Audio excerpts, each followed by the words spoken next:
Morning all, broadcasting live from the National Cricket Centre, National Cricket Centre here in Vancouver. Trying to make a cricket board under 13 finals between South and North. North won this toss and decided to bat first, but they are in a bit of a bother, losing 2 wickets to 2 runs. First wicket was a leg before decision, and the second wicket for the run out route. So we're now into the 4th over.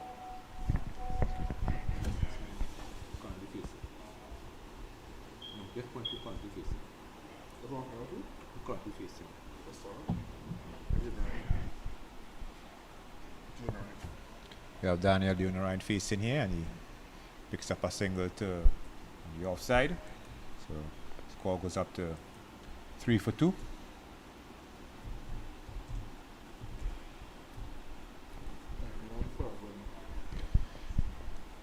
Yeah, Daniel U13, his partner is Pravin Rambaran.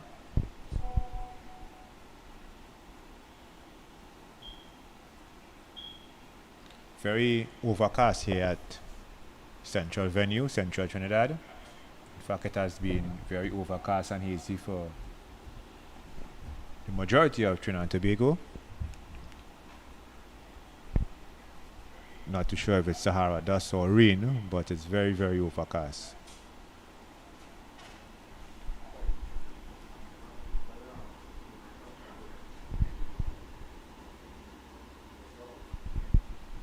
Play to mid wicket, no run taken.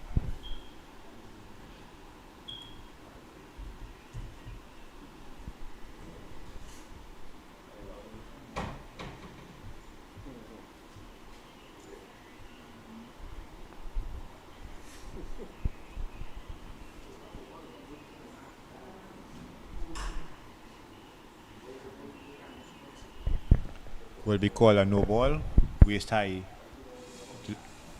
over the waist, and actually a run was taken, so it'll be 2 no balls there.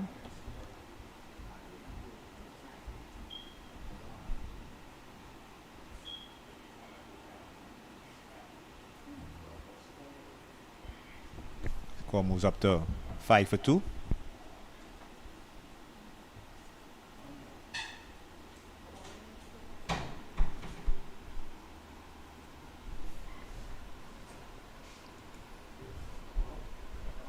Rambaran decides to leave that one outside the off stump. Not Rambaran, sorry, U13.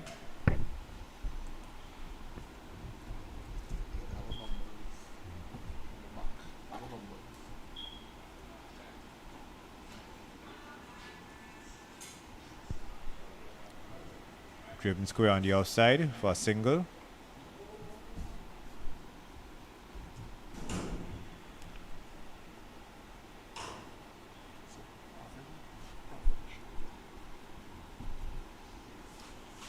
Single was taken by U13.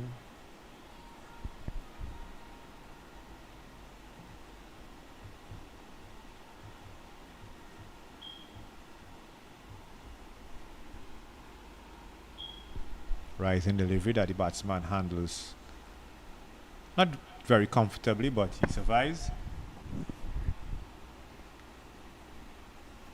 6 for 2 at the end of over number 4.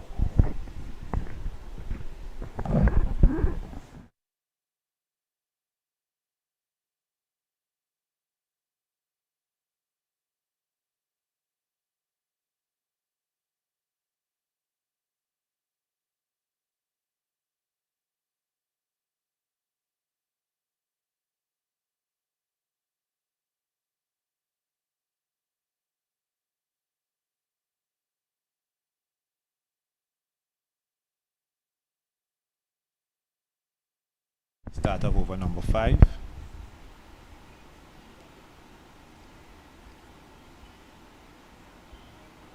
Push to the covers, no one taken. Few supporters on hand, mainly parents and teachers and well-wishers of the students here. You could say there are students here under 13s, 13 and under.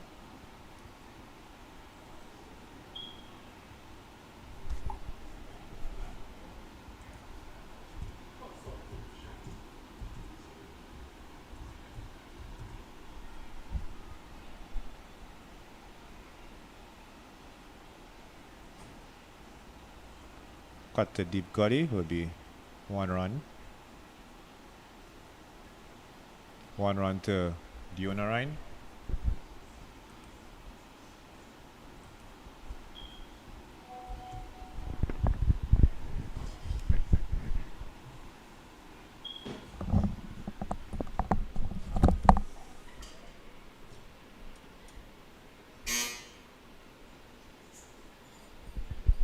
Push on the outside to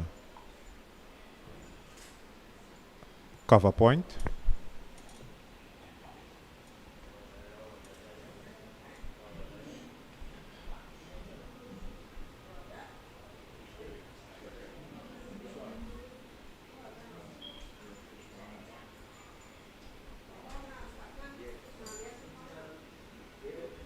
Play on a miss by Rambaran.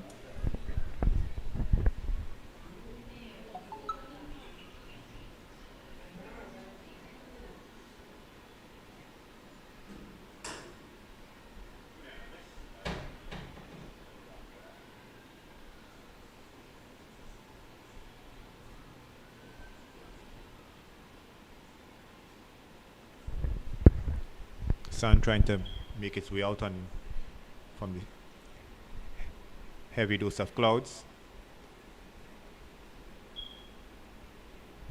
Bowlers have been keeping it tight.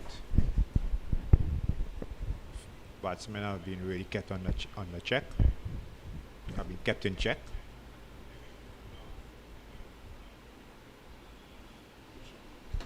This one neatly played off his hips by Rambaran. First boundary.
So back here at the National Cricket Centre, just have to acknowledge the sponsors, Vasha Foods, Fresh Farms Limited, two of the sponsors for this Trinidad and Tobago Cricket Board South versus North Under 13 final.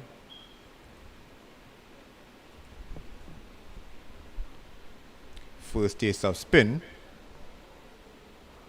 Niva Ramratan. Sorry, that's, yes, Niva Ramratan will be first taste of spin here. He'll be bowling to Dion Ryan.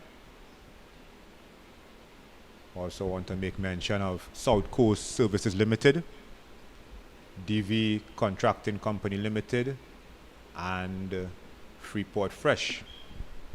First delivery was a dot ball outside the off stump.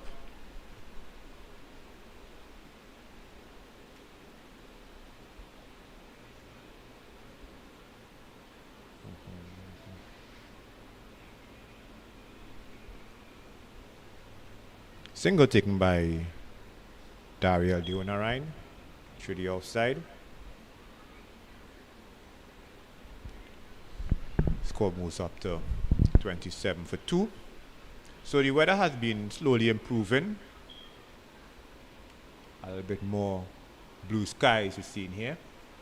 Well, a little bit more blue in the sky, I should say.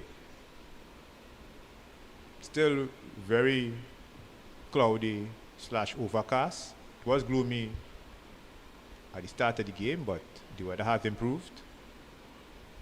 Ramratan leaves that one alone outside the off stump. So it's good for the players here to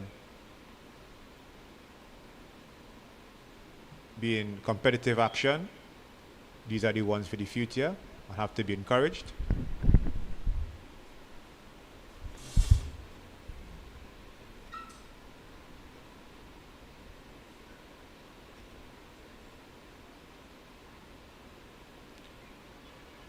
One was edge past the keeper, but unable to pass.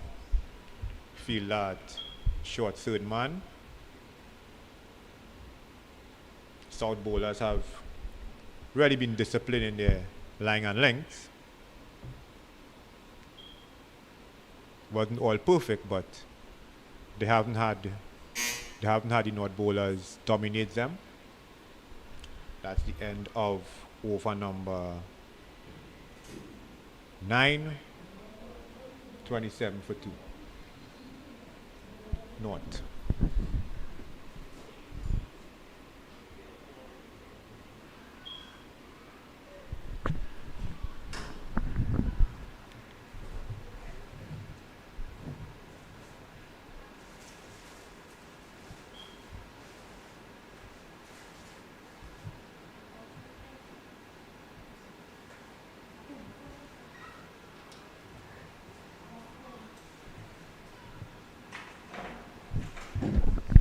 Just have to remind the viewer that it's a 40 over per side affair. Trinidad and Tobago Cricket Board, Vasha Foods sponsored North-South Under 13 Classic.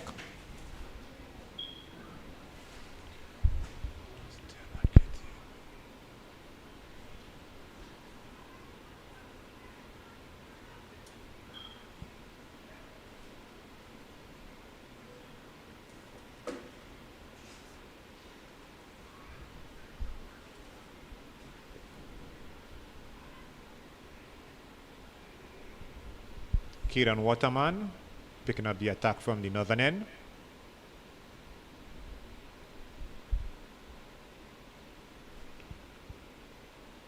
Play and a miss by Dion Ryan.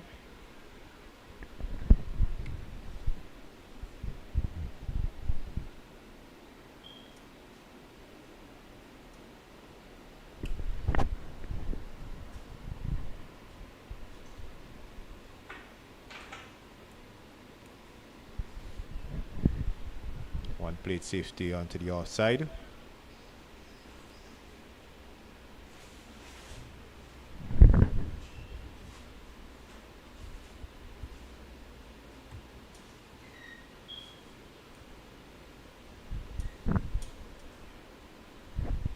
Crowd slowly building up here at the National Cricket Centre.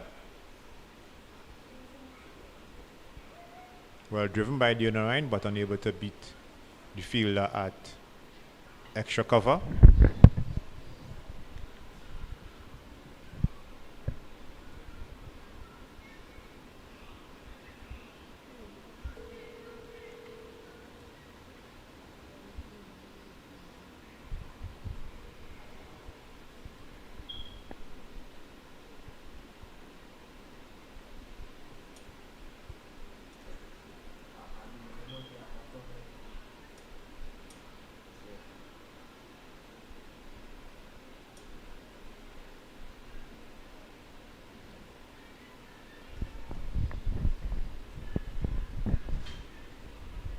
Well left by Dionarine through the keeper.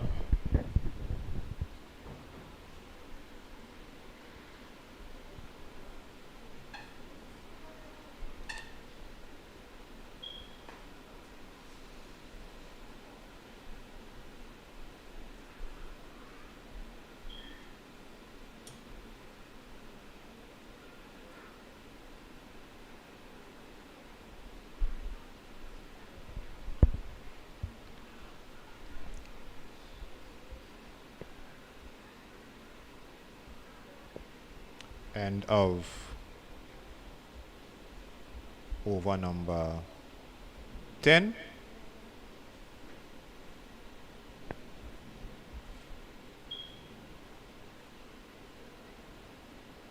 .27 for 2.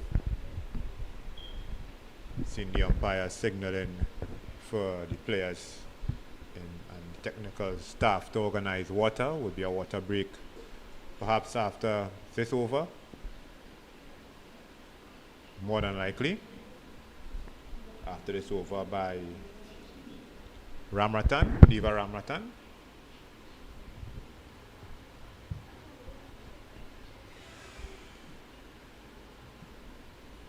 I guess for some of the players, they may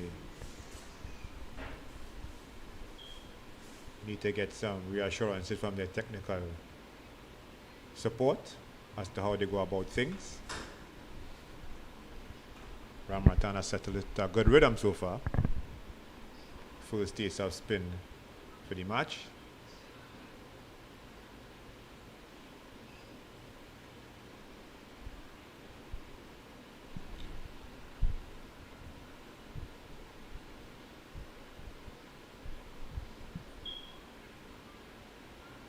Would be a single taken to one direct throw. And actually he's given out. Everything seemed to happen there in slow motion. The throw took a while to reach. And Rambaran was slow to ground his bat. And the umpire took his time and signaled out. So that's the end of Pravin Ramratan for 12.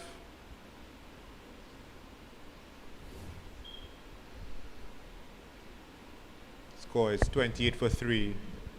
That's North. So North won the toss, he's at the bat.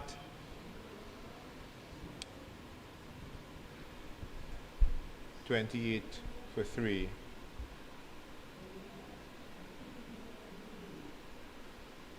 After 27 for 3, sorry, my apologies, 27 for 3 after 10.4 overs, while the players take a bit of refreshment.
So back here at the National Cricket Centre after the drinks break, Captain Ronaldo Mahis facing up to Niva Ramatan, facing his first delivery. Lets this one go outside the off stump.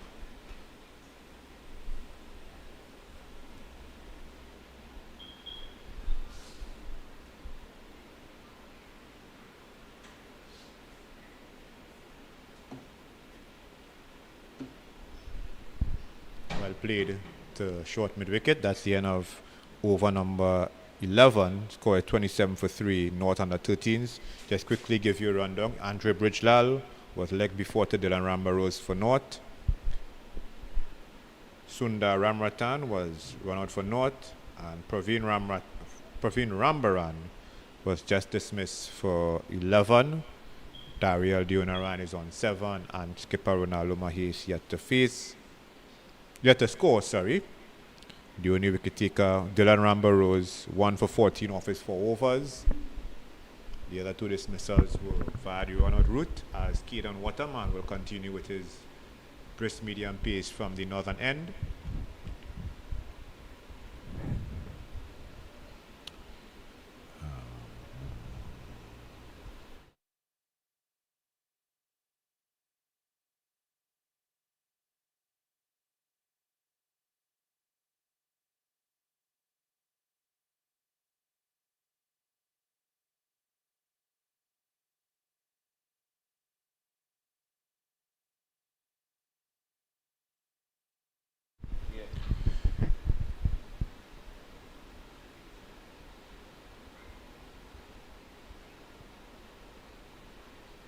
Seen a change in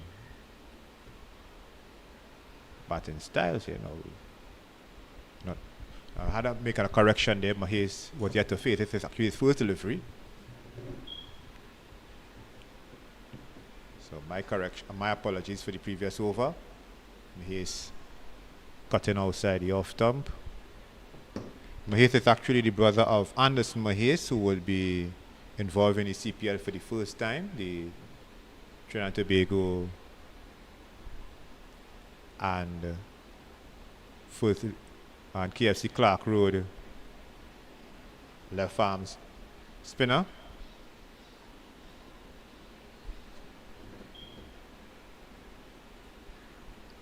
One left outside the off stump, no run.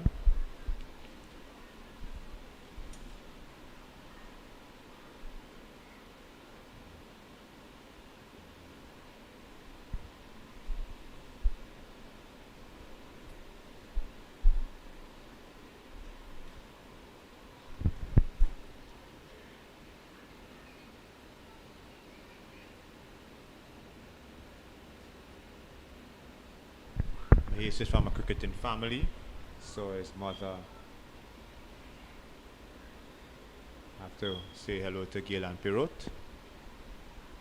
fellow media colleague of mine. Makes it her duty to support her sons wherever they play. That's very good of her. Play and a miss here by the skipper Mahis.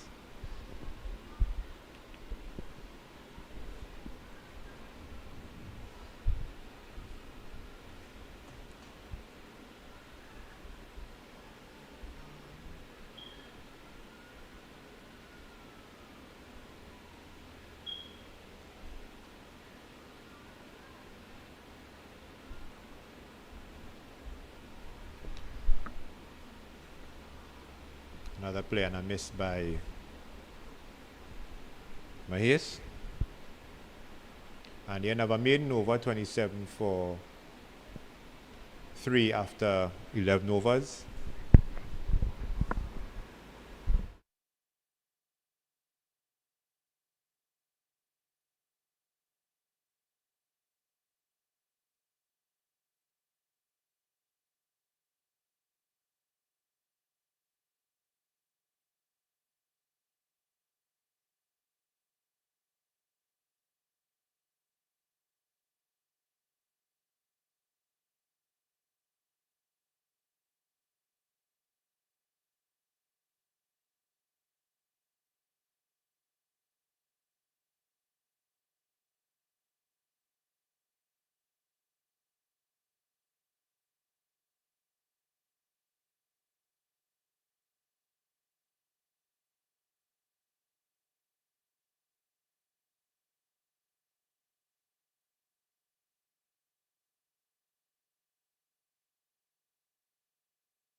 Back here at the National Cricket Centre. North trying to put on a recovery after losing three wickets in the first 11 overs. Currently, after 12 overs, actually after 13 overs, they are 32 for 3, with skipper Ronaldo Mahis on 5 and Dariel Dionarine on 7.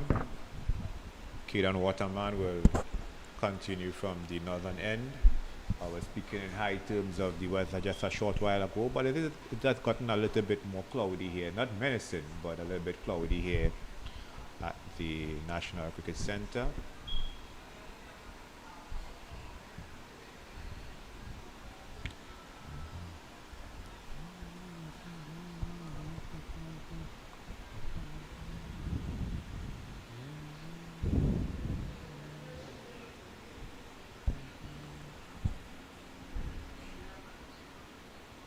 Dionarine interface.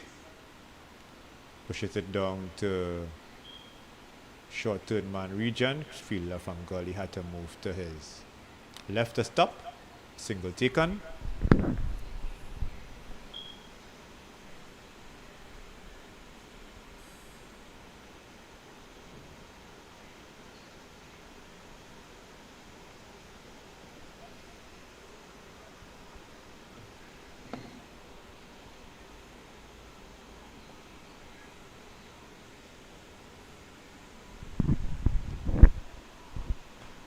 Bowler was stopped in his track as the fielder from third man had to position himself. He was moving while the bowler was running up.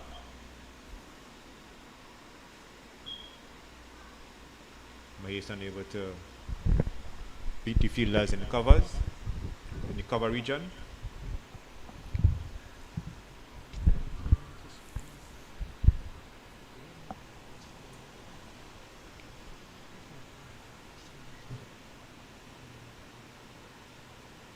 Will be called a wide. I think the umpire wanted to give the bowler a leeway here, seeing that he's an under 13 player, but it was really wide outside the off stump. The umpire really had no choice but to signal for a wide.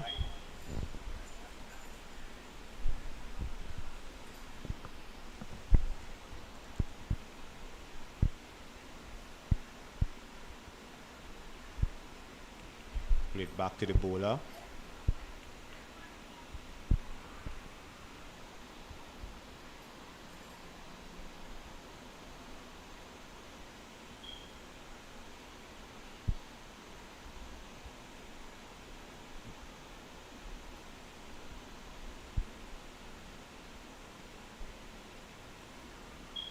Played off his legs to square leg. Good throw by the fielder. Bullet throw. But Dionarine got home safely.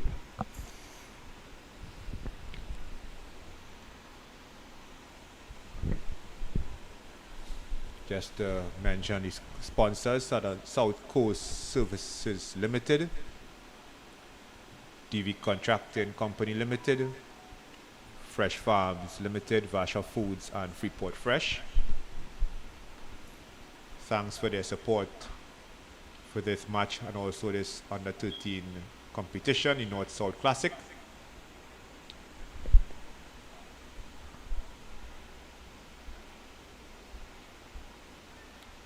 End of the over. End of the over number 14.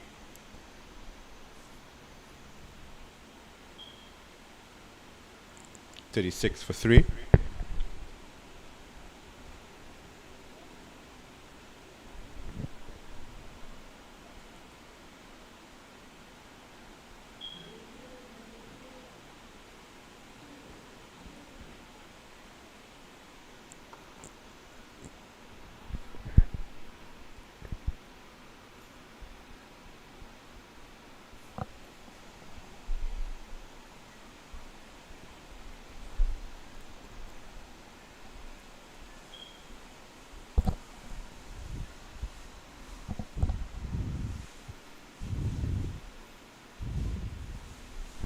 Change of attack from southern end.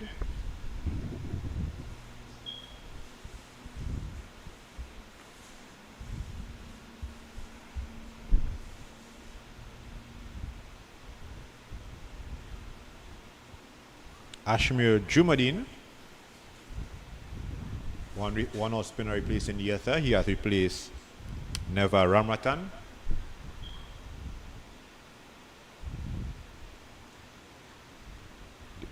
Backward defensive shot by Dariel Leonarine, who seems to be playing the anchor role here in this innings. 9 of 32 so far.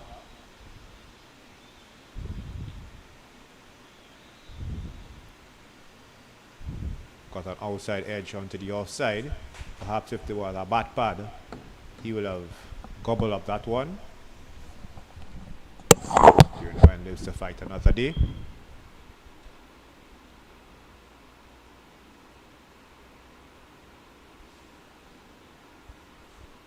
Leonarine seemed to be in two minds there, whether to attack or defend that ball which bounced sharply on him, and then pushing it square on the outside.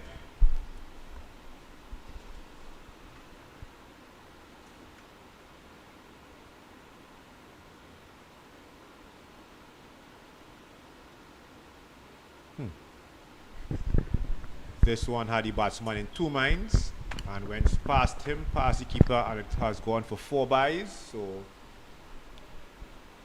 score goes up to 41 for 3.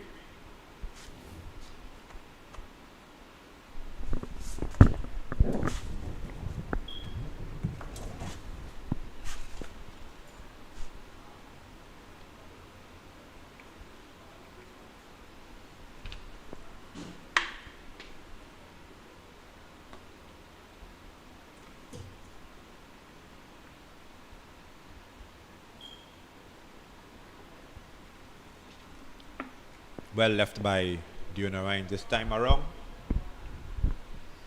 41 for 3 after 15 overs.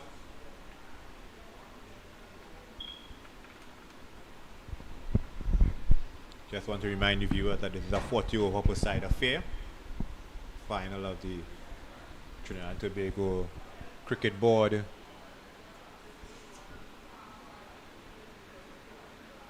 Under 13 North-South Classic.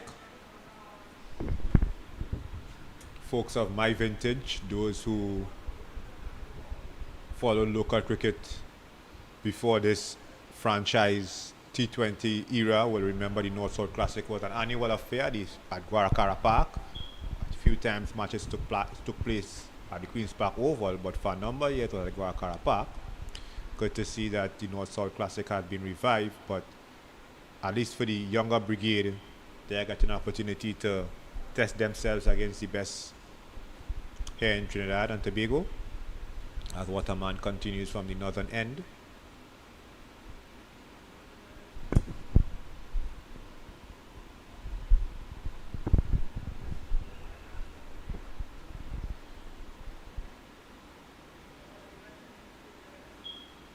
Well pulled by skipper Mahis.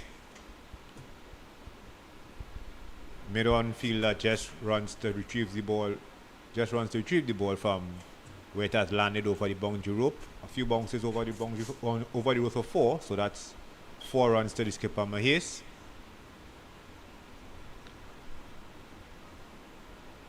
Could easily say that's the most authoritative shot played in this inning so far.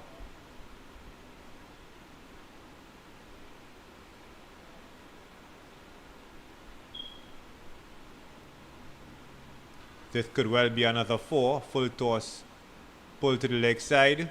Fielder, no, the ball was not go over the road. Fielder managed to catch up with it. Will it be an overthrow? No, it wouldn't be, but 2 runs to Mahis. Trying to put bat on ball here to good effect. Score goes up to 47 for 3. Currently in over number 16.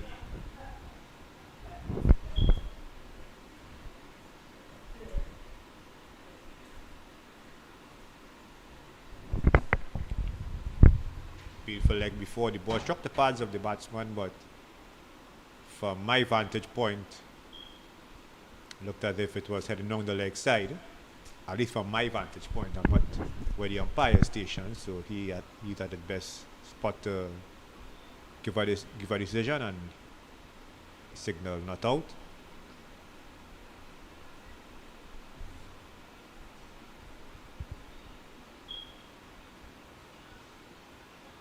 Cut through the infield, and that'll be another 4. So that'll be 2 4s in this over so far by Mahes. Got it between point and cover. That's a boundary to Mahes. That also brings up the 50 for the North under 13 team. 52 for 3.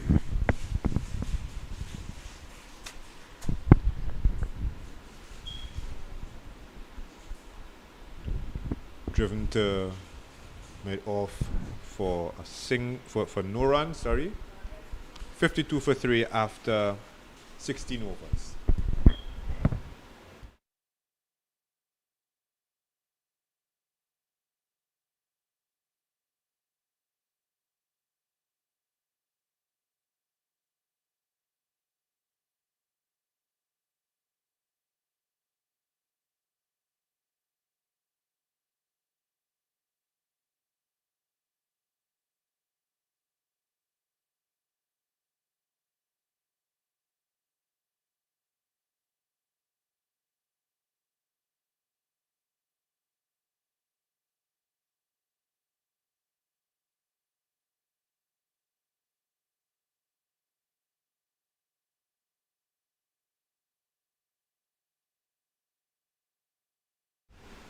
Back in for his second over, we have Ashmir Jumadin.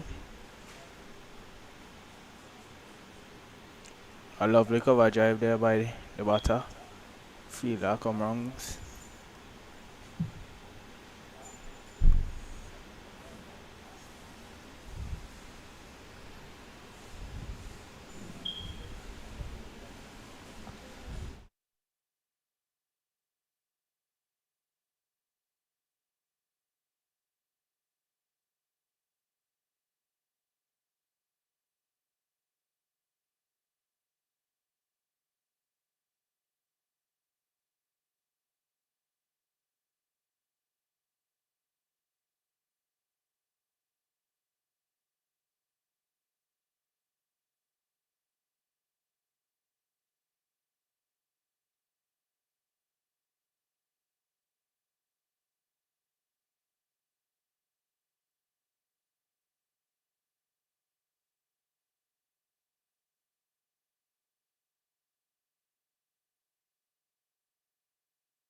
Oh no. Right.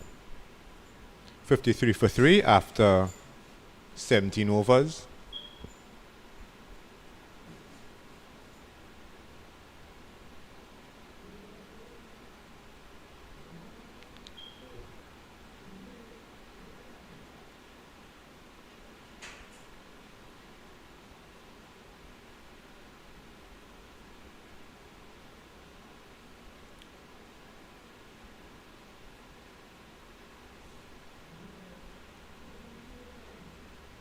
seems as if there'll be another change in the attack, this time from the northern end, as Deonarine drives to mid-off for a single. Another Deonarine, that's the south skipper, that is Xavier Deonarine. He's replacing his vice captain Waterman. So Xavier Deonarine.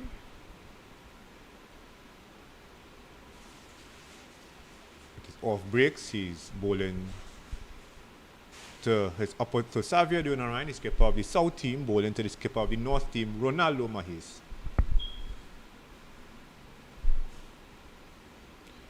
Mahis drives powerfully back over the bowler.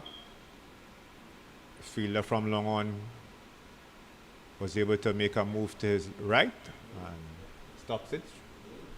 Direct throw to the stumps, that is, but Mahis was well safe. So it seems as if in this partnership here, Dariel Deonarine will be the anchor, and Ronaldo Mahis will be the aggressor. That delivery by Xavier Deonarine, signal wide.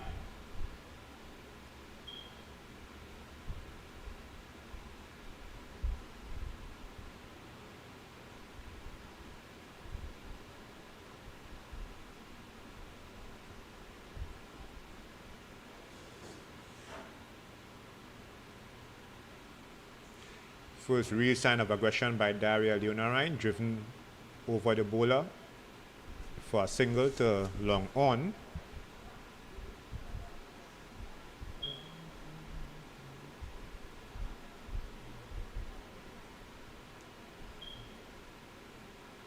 Another full toss slashed over the infield, and it will go for 4. And to be fair to the fielder, I mean, normally I'm a very critical person, but to be fair to the fielder, the ball did spin after landing, and he was wrong-footed, the fielder, at point boundary, so have to be fair to him. He really got a bad bounce. 4 runs to Mahis at the end of over number 18.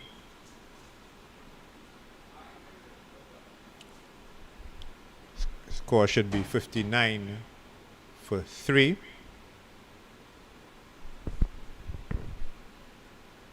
Actually 60 for 3. 60 for 3 after 18 overs. Jumadine will be bowling his third over. He'll be bowling from the southern end.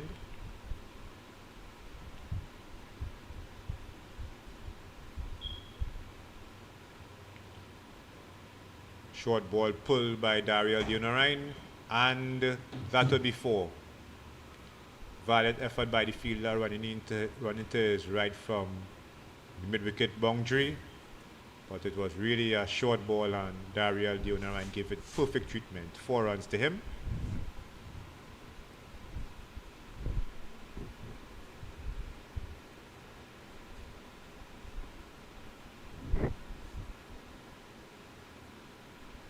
$64 for 3.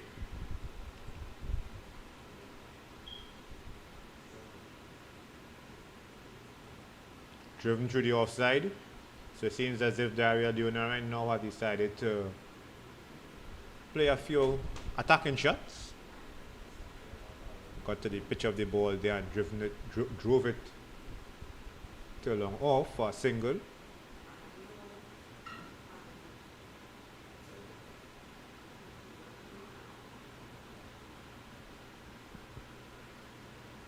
This one had Mahis beaten. And actually he has been given out. See the replay here. Really was against the run of play there. Had me and all confused whether it was caught behind or leg before. Actually he's bowled. His loss is off bail. So against the run of play, skipper Ronaldo Mahis has been dismissed for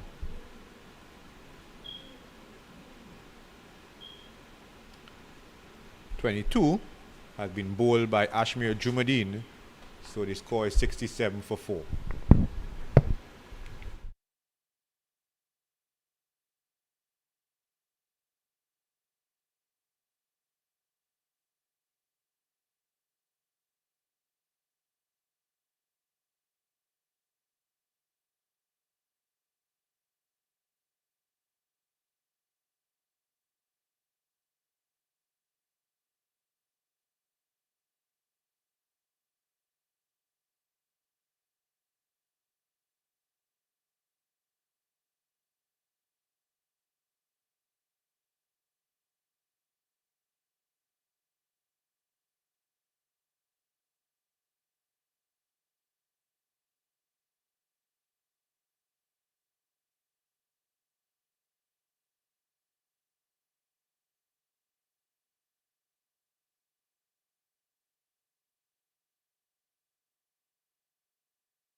So back here at the National Cricket Centre, Cristiano Alexander,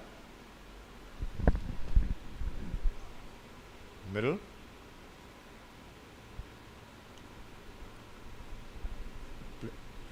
Straight ball by Jumadeen. Alexander decides to.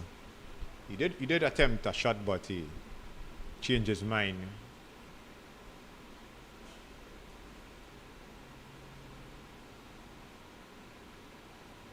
Nudges this one to where short fine leg will have been.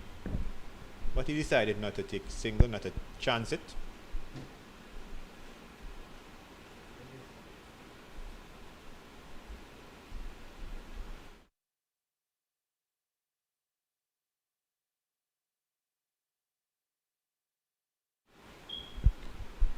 Played inside the line there, that was Campbell. And that's the end of a successful over for Jumadeen. 67 for 4 after 19 overs.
Because that could be our next problem.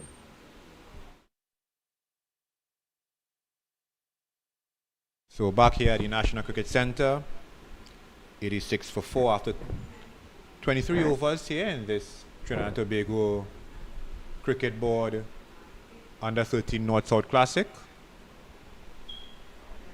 Dariel Dionarine on 24 and Cristiano Alexander on 7.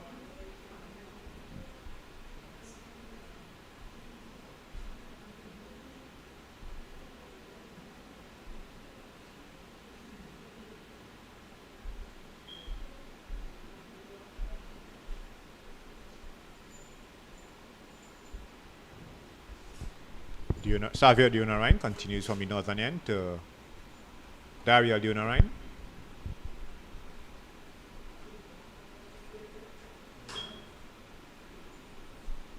Push on to the outside, no run.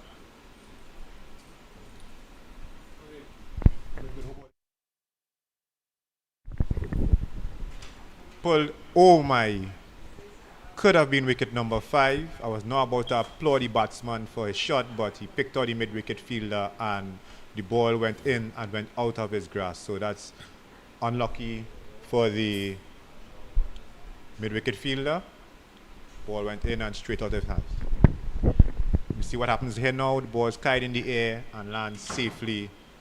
So I guess Dariel Dionarine maybe just need to compose himself. Probably his opposite partner needs just to have a word with him to tell him to settle down. I know he has been the senior partner here. Right, this one much better. Was looking for the single, but was unable to be the fielder running into his left from gully.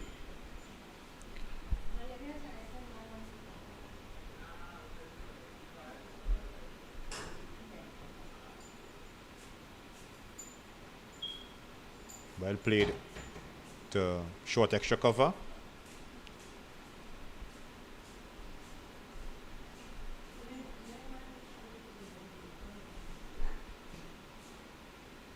Short ball, fielder at gully was slipping, but he was able to get the ball and single taken by Dariel Dionarine.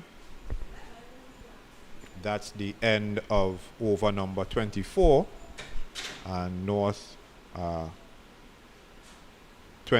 87 for 4.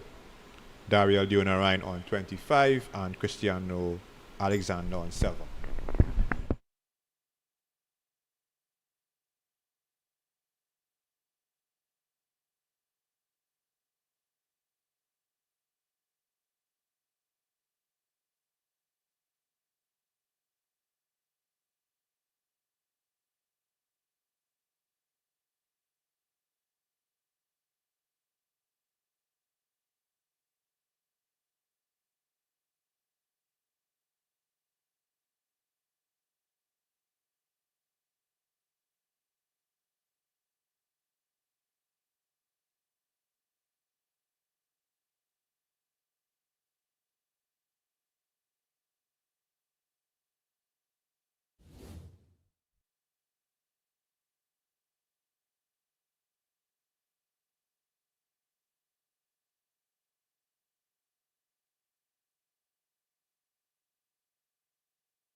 Played square to fine leg region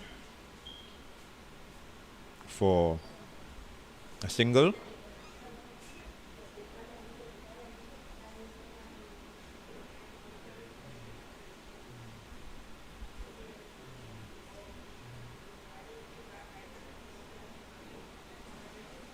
Push back, well not push back, pushed down to the offside by Dionarine.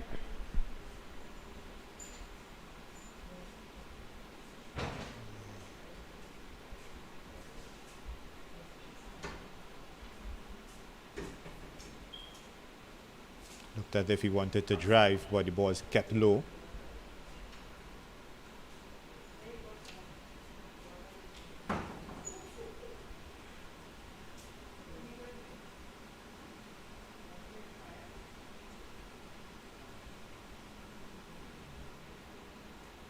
Will be a single to deep extra cover, who had to run in from the boundary.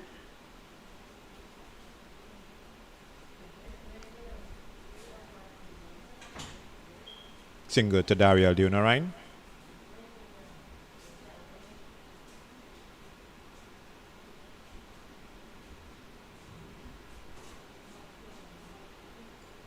No run taken, and that will be the end of over number 25.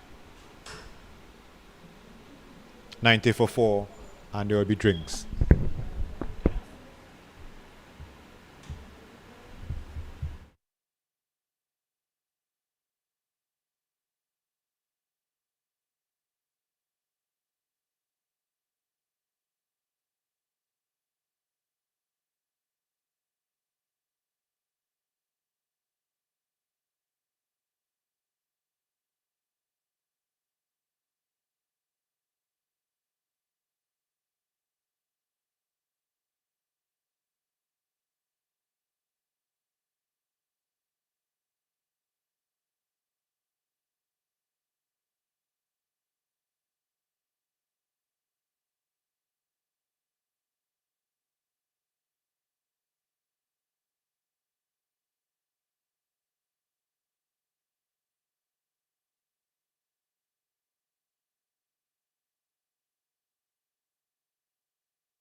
Continue from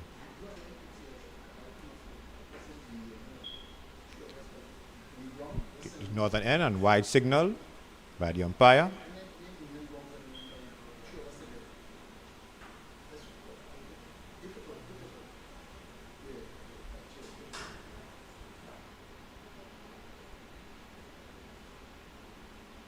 No ball, and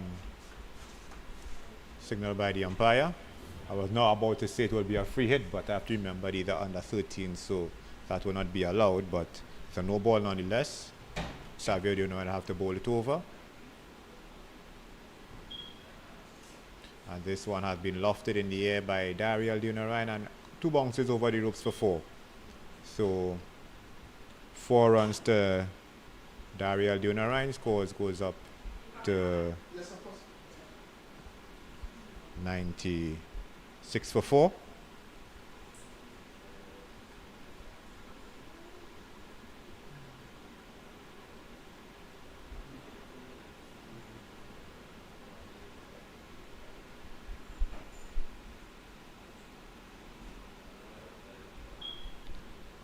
Dunarine looks as if he wanted to. He was shaped up to play a cut shot, but he ended up driving it to extra cover. No run taken.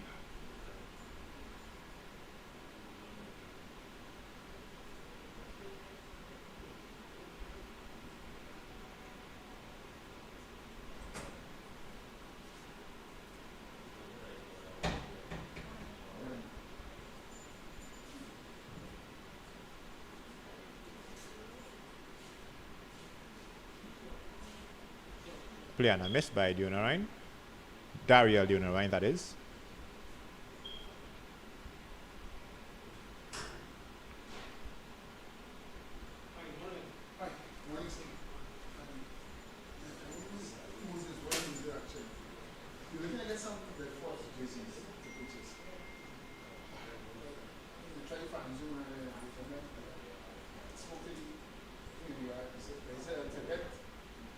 Full toss and Dariel Dunarine plays it past the square leg fielder, and it could be 4. It will be 4. 4 runs to Dariel Dunarine. That shot will bring up the 100 for the North team. The North under 13s. 101 for 4 after 26 overs.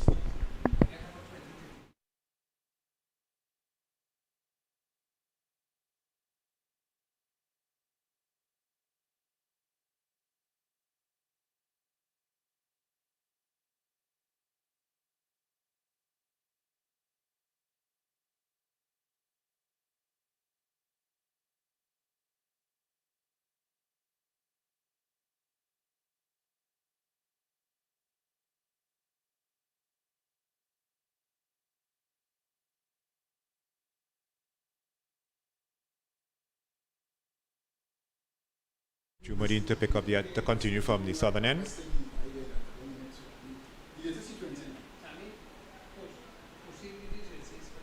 Driven to long on for 1.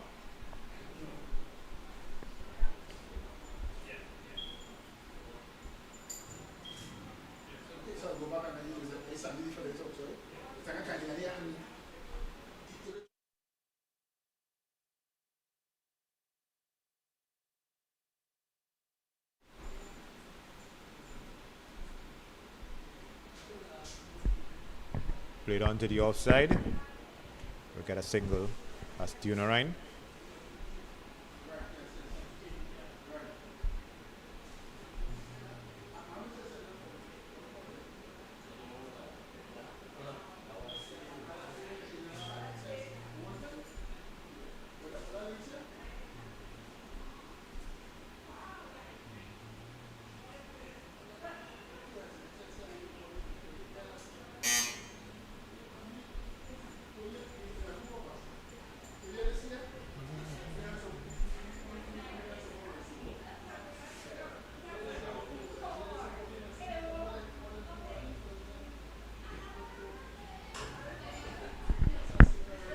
Full toss driven back to the bowler by Alexander. Probably thought he could have done better with it, but at least he stayed in the middle. He could continue his innings. Wide down the leg side. We'll get another a single with it. That's something.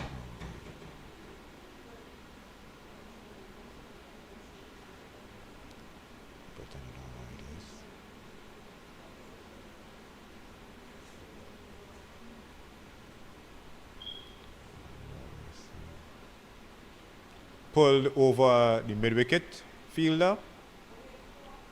That's Dunarine. Was thinking of a second, but decided not to take that chance.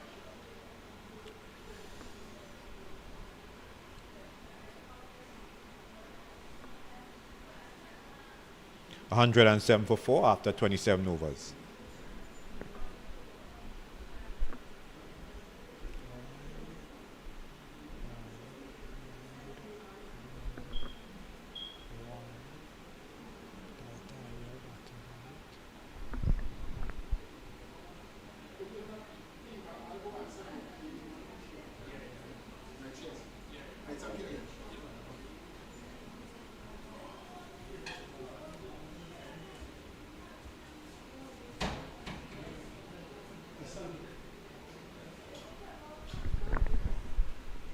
Could have been a chance for a catch there, but ball went over the reach of the fielder. So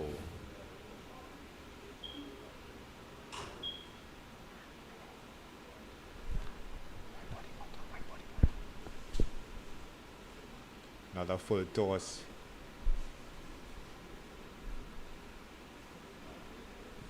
Unable to beat the fielder at mid-wicket.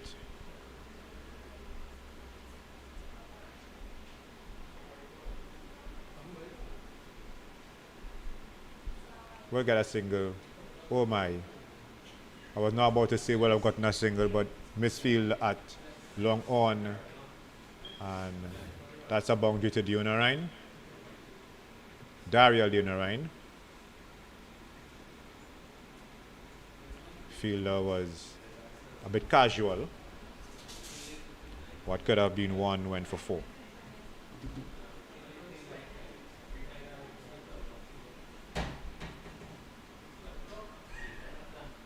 Driven past the bowler. This time the long on fielder makes a bit of amends for his misfield in the previous delivery. He attacked this one. Prevented the batsman from coming for a second run.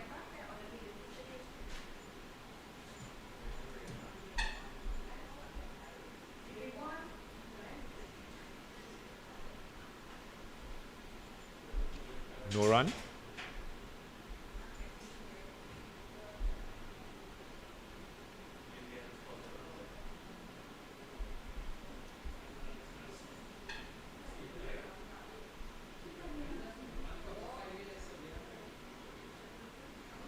Dot ball to end the over. 112 for 4.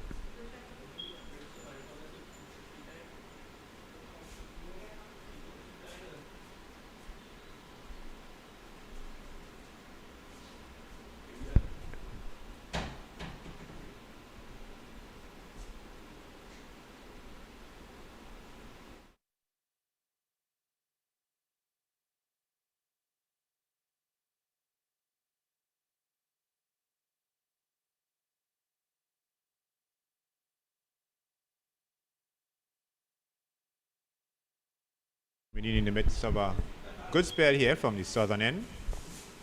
Bowling to Daryl Dunarine.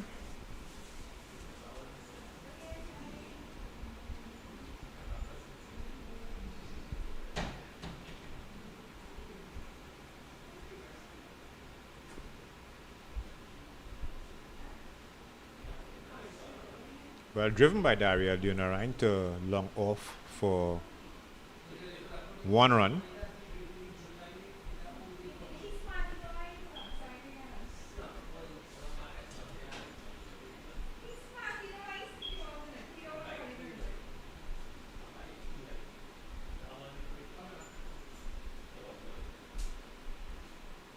Play and a miss by Cristiano Alexander.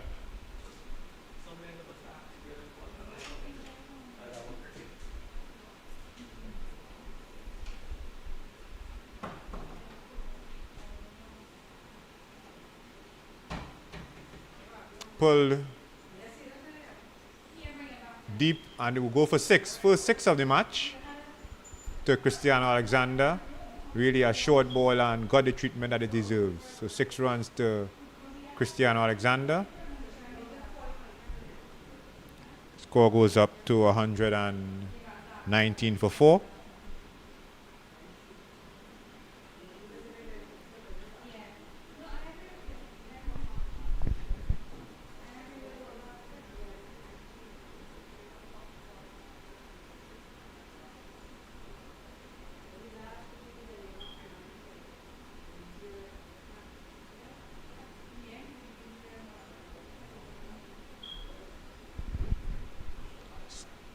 Attempted sweep shot.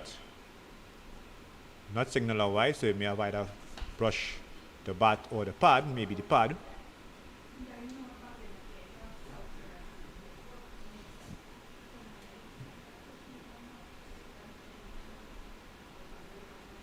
Driven to mid-off. No run.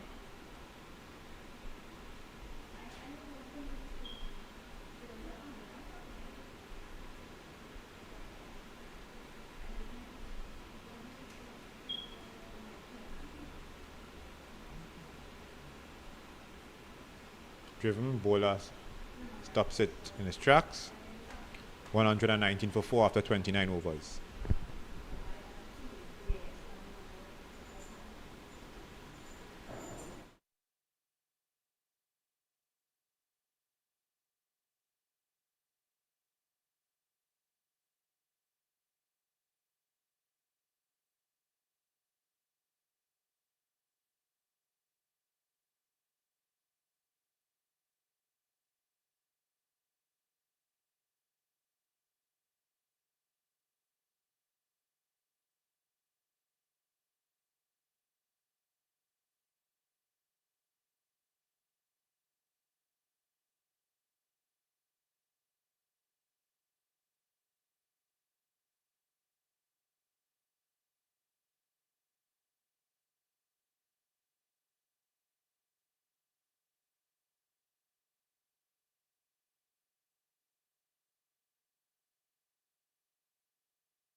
And we're back live here at the National Cricket Centre in Balmain, Vancouver for the North-South Under-13 Classic. The future stars of Trinidad and Tobago cricket ready to shine. Reminder that North Under-13 won the toss and decided to bat first at the end of 30 overs. The score is presently 121 for 4, the North team. Apologies for the scorecard graphic not being on the screen as yet. We will have that rectified very soon.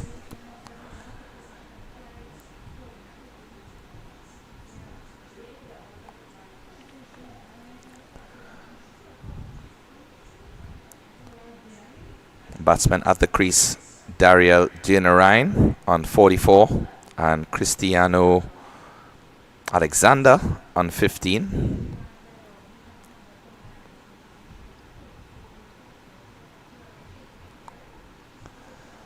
Delivery just rising on the line of the off stump and fended nicely for a single.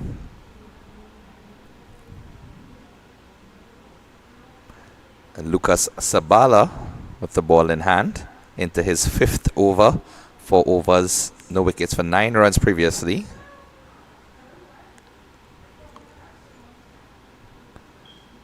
Just opening the face, this time a bit uppish.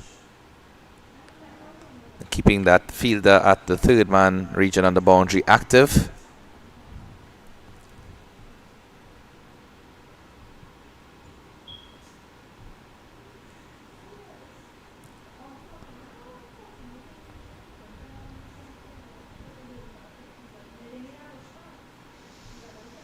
Short and wide, the batsman would be ruining that opportunity. Rehearsing the cut shot. If he connected, he would have been in for some runs. There is protection on the boundary. Presently, 5 fielders outside. Oh, it's a good length delivery from Sabala. And fielders outside of the 30-yard circle. There's one at deep 3rd, one at deep cover, long off, long on, and deep mid-wicket.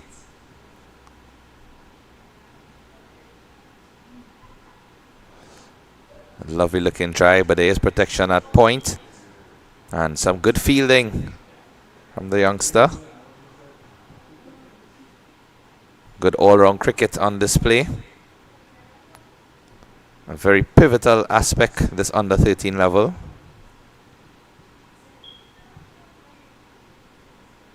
And it's a lovely looking straight drive. Fielders converge. He does well to prevent it from going to the boundary.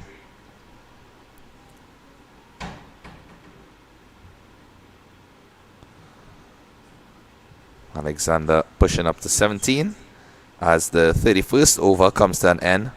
124 for 4.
Nicely flighted delivery.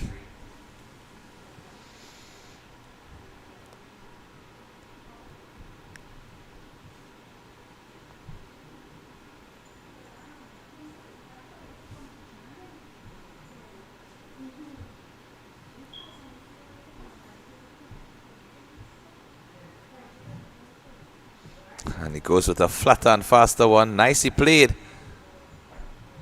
Just opening the face and running it down to the vacant 3rd man region. Doesn't go all the way to the boundary, but they get a comfortable couple of runs.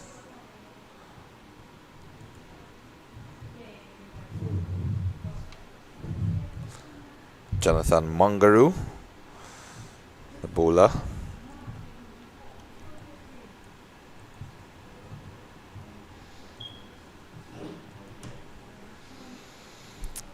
Dariel Jennerine on 47 not out.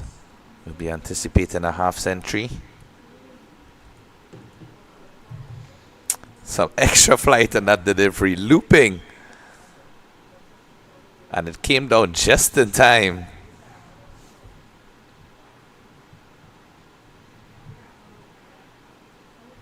Look at that release.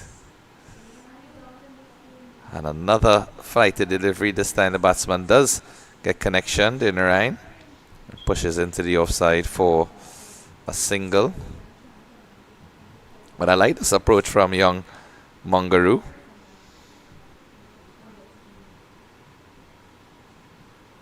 Impressive to see youngsters flighting those deliveries.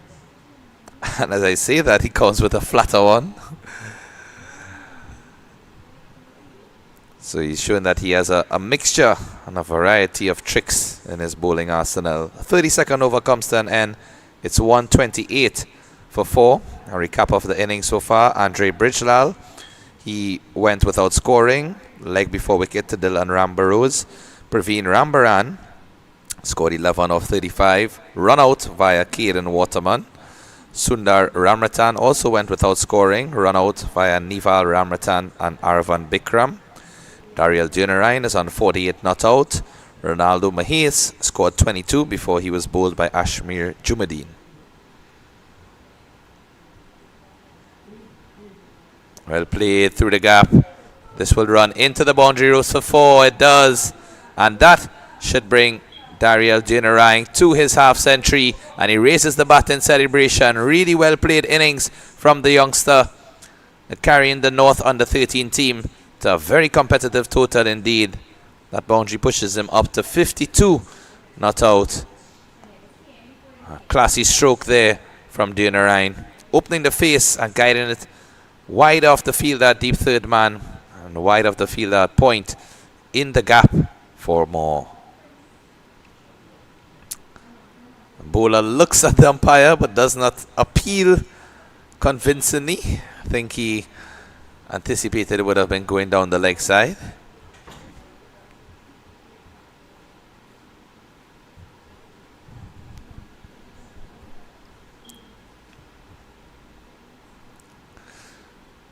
Again, he likes that shot where he opens the face down to that third man region. He shows that he has the ability to open it either straight in that third man region or just wider.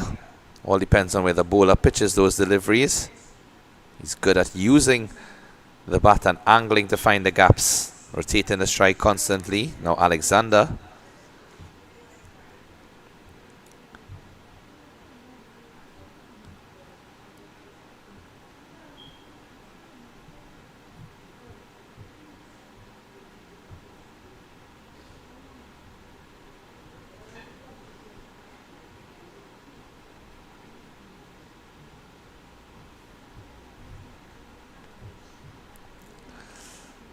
An expansive shot from Dinarine. Seen 2 aggressive strokes from him since he has passed that half century mark, and by all means he can look to up the ante for the North under 13 team. A steady total thus far, 135 for 4.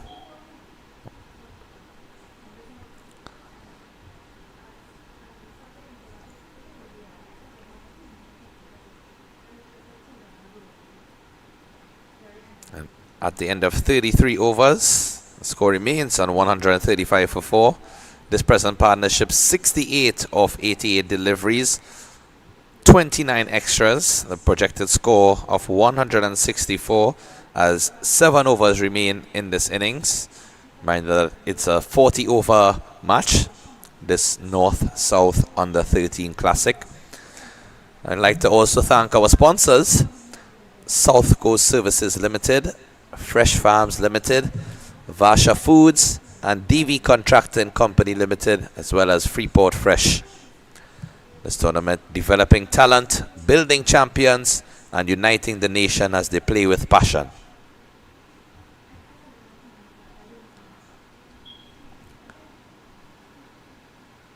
Pulled away nicely from Dinarine. Gets a couple.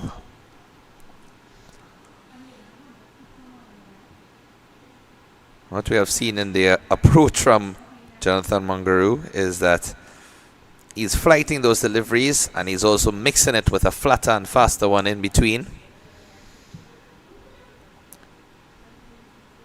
So he's trying to mix the deliveries, keep the batsman constantly guessing.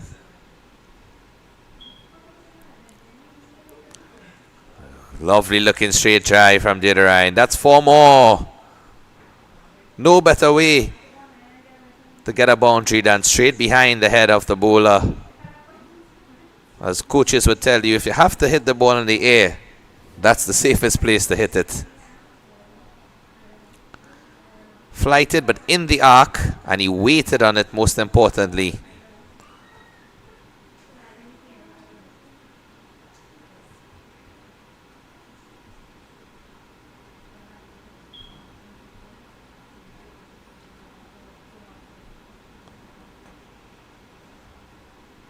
This time it goes straight to the field that long on. And more importantly, rotating the strike. Already 7 runs in the first 3 deliveries of this over. So you can see a noticeable increase in the run scoring from the North under 13. Going to maximize these remaining overs. And that off-spin delivery. It seems to be an off-spin delivery. So showing that he has all of the different varieties on display.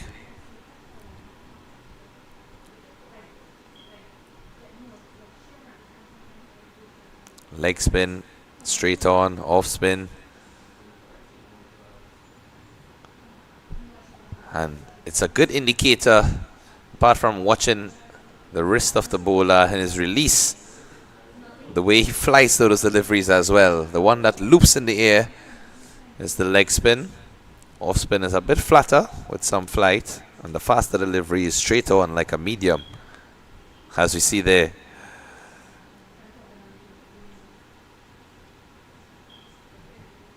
Batsman doing well to continuously rotate the strike.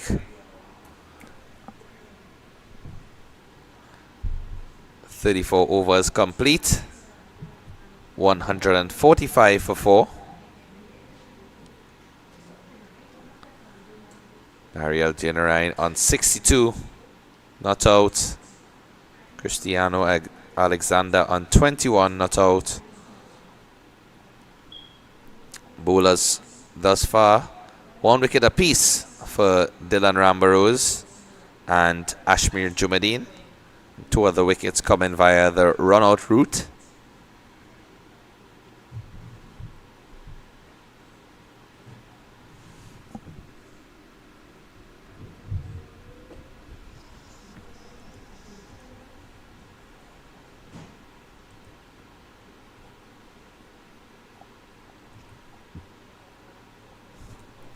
Nice delivery. Good length, good line. Just seaming away from the left-handed batter.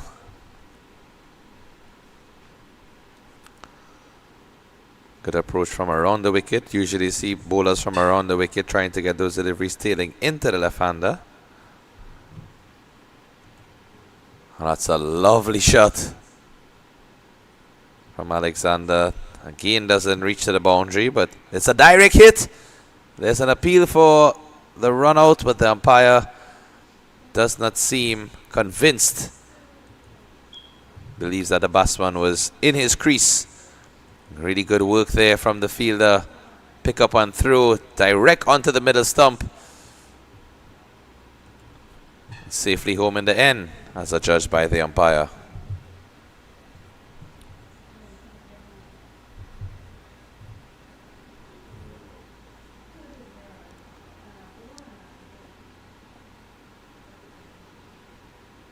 In the air, chance for a catch, and it's dropped. Unlucky for the youngster. Alexander gifted an opportunity, driving a bit uppish.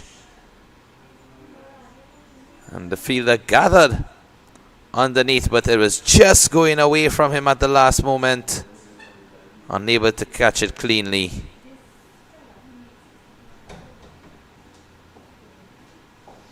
And this time he's struck. It seems as if he's struck on the pad, but there's no appeal for leg before. He's just holding the outside of his right knee.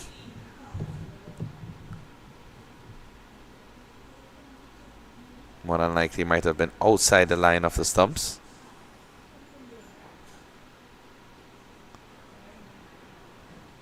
And again, just losing the shape a bit, Dinnerine, trying to play those expansive strokes and going with the cross bat instead of the full face.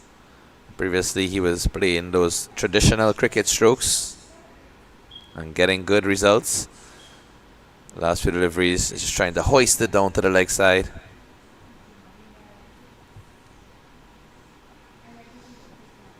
And that's more like it. Still another dot delivery. That's what we were accustomed to seeing from him prior. 35 overs completed, 148 for 4.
So we just had a replacement batter.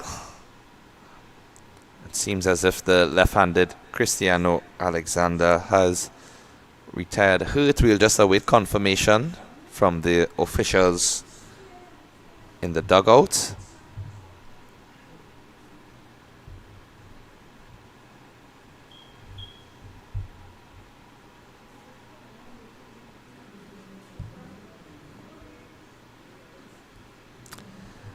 And it is confirmed he has retired hurt on 24.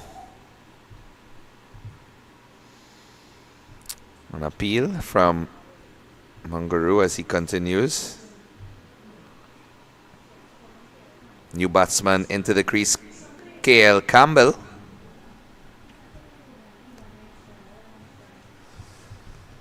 Informed that he's from Tobago, representing the North region. Osman this time and swatted into the leg side from Dinnerine. That's another 4. Exquisite timing and placement from talented right-handed batter Daryl Dinnerine, showing all of his ways on display. Quickly into position, back and across, and pulled away nicely. A lot of spectators under that shady mango tree. And with a flatter delivery, again smart and intelligent batting from Dinnerine. Opening the face, getting a single, good communication and understanding with his batting partner Campbell. It's very important for these youngsters at this under 13 level. Just continue to show that you understand the basics. Flat delivery on the line of the stumps. Appeals for leg before. Umpire is uninterested.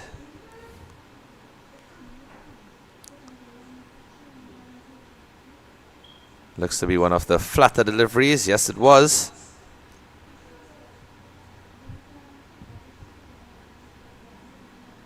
Leg spin this time. Fielder coming off the cover boundary to retrieve. But again, when you look at the run scoring of the North Under 13 team, they are maintaining that run rate of just about 4 runs per over. And as the 36th over comes to an end, it's 155 for 4.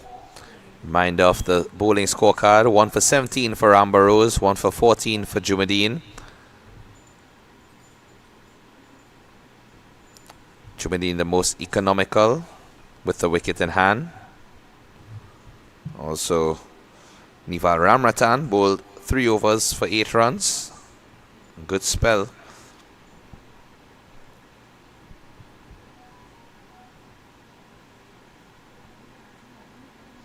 Driven uppishly, but over the head of the fielder.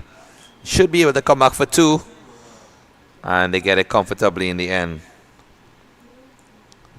Nicely placed from Campbell.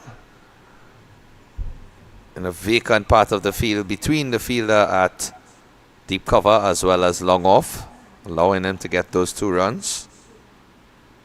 Rambarose continues.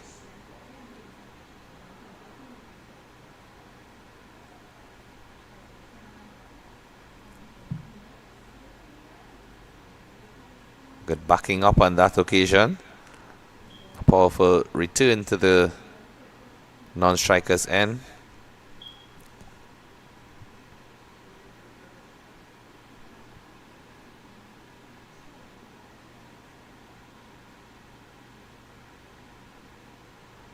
And dinner Ryan again in that usual fashion, opening the face. It'd be very interesting if you can see a wagon wheel of this innings from Dariel Dinnerine.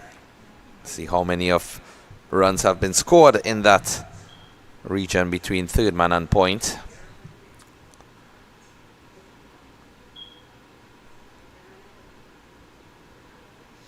Flicked uppishly, and it will land in no man's land. Youngster from Tobago.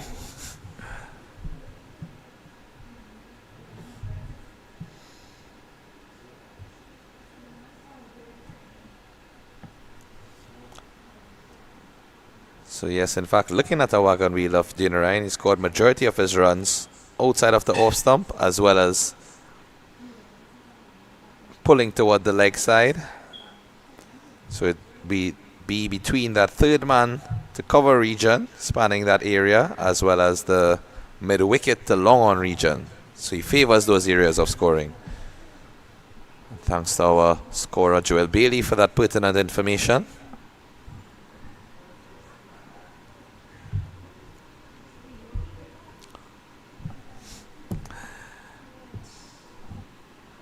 And by all means, I commend that approach from the youngster, because when you look at international cricket, or even cricket at the highest level in Trinidad, as it's 161 for 4 at the end of 37, that's a very modern and innovative way of rotating the strike and keeping the scorecard ticking over.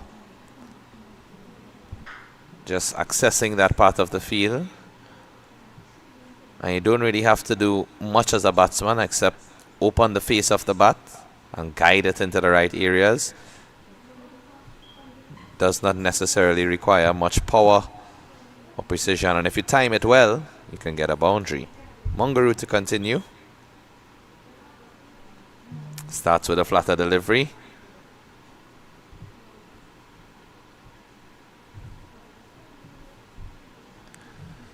So we're into the last 2.5 overs of this first innings for the North under 13.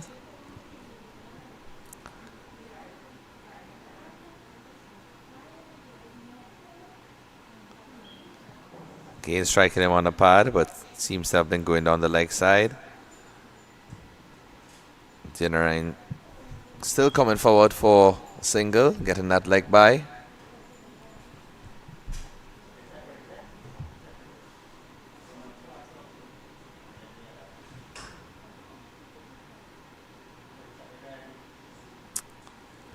Saw some turn, and also that delivery kept extra low, but smartly cut away, and they get a comfortable couple of runs.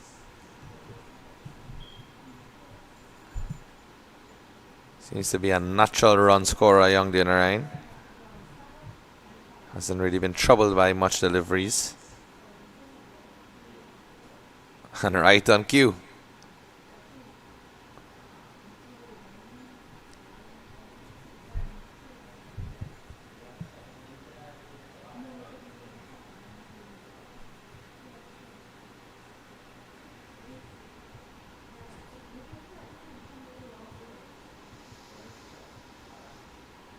And a precious dot delivery in this final stages of the first innings. Current partnership of 18 after Really well played partnership of 70 odd before Cristiano Alexander retired hurt. Quick single, but they get there.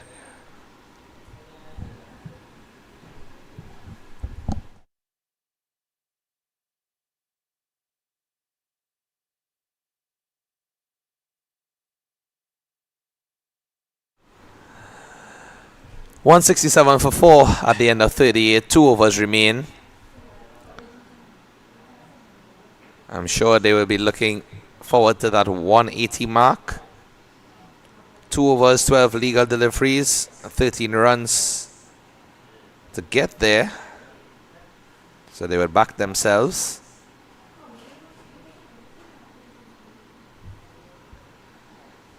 Rambarose is going to bowl his 7th over.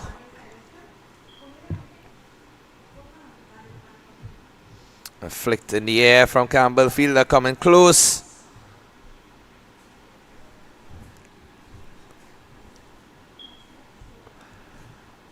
Dropped just short of the fielder at the deep mid-wicket boundary.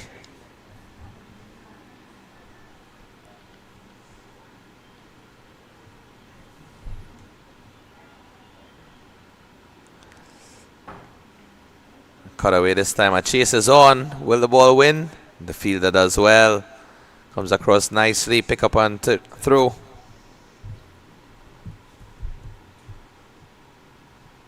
Campbell just shaking his head.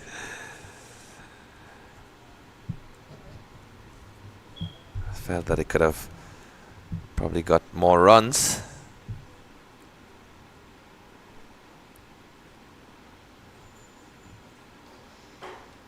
Dipping full toss, swatted down to long on.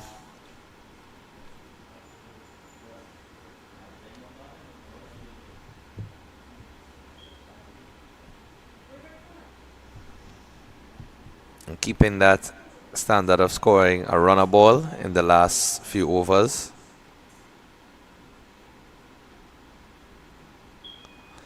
And he skews this one up in the air, chance for a catch, and it's taken. Campbell has to go. Rambarose strikes and picks up his 2nd wicket. A comfortable catch taken at the point region. You see the celebrations from the youngsters. Jonathan Mungaroo taking the catch. Just spliced off the outer edge of the bat. And easy does it. Mungaroo holding on to that one. And Campbell has to depart.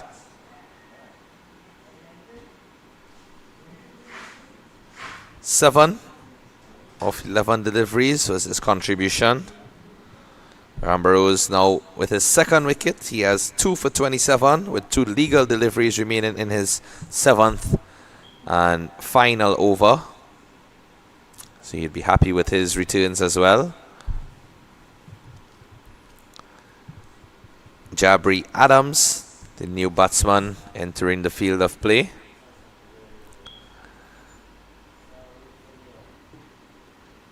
Dinarine on 76 not out. I'm sure he would want to face majority of these remaining deliveries once he can.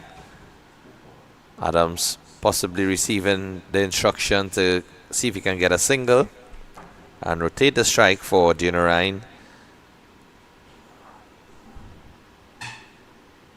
2 deliveries in this over. If Adams can score 2 boundaries or even score 2 couples and allow Dinarine to get majority of the strike for the final over, that would work in the favor of the North under 13.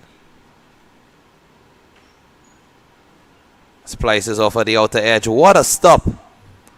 Excellent fielding down at that short third man region.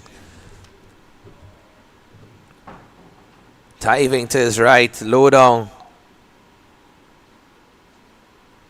Look at that. Excellent fielding display.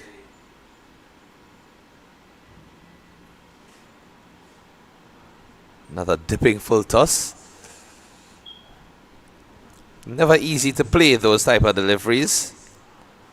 As Rambarose completes his spell. 39 overs gone, 173 for 5. Dinarine 77 not out. What can he produce in this final over for the North under 13? I think he should aim to come not out at the end of the day, even though he'd want to maximize the run scoring for his team and try to take as much chances as possible to get boundaries. If he can remain not out at the end of this innings, it would be really crucial for the youngster in his overall development. That feeling coming not out, walking out with your teammates, augurs well. Encourage you to keep repeating that feat.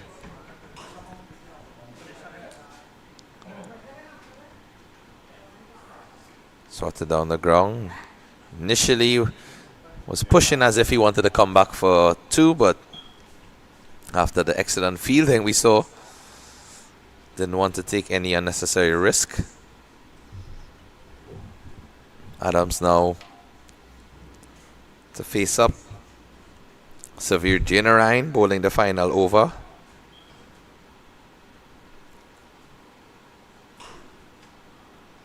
Dragged down and gifted a chance there, Dinarine. Unable to complete the quarter and bowl for the wicket.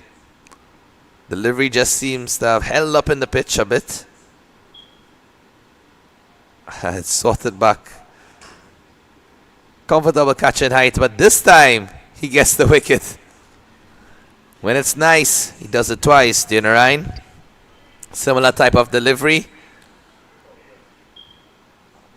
And Adams just driving a bit uppishly. On this occasion, the catch was more comfortably taken.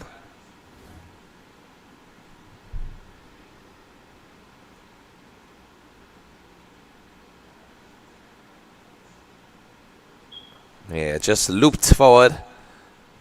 The previous chance was a bit more powerfully struck, so understandably might have been more difficult to catch. But this time Adams just looping it forward, and Dinarine gladly accepted for his first wicket of the game. 174 for 6.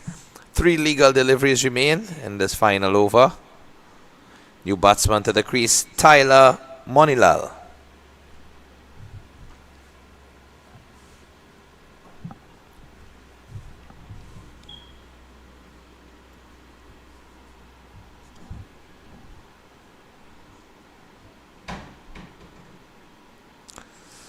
Six runs shy of that 180 mark. Wonder if Tyler will be able to get a single to get Dinarine on strike, who's been the main batter for the North under 13s.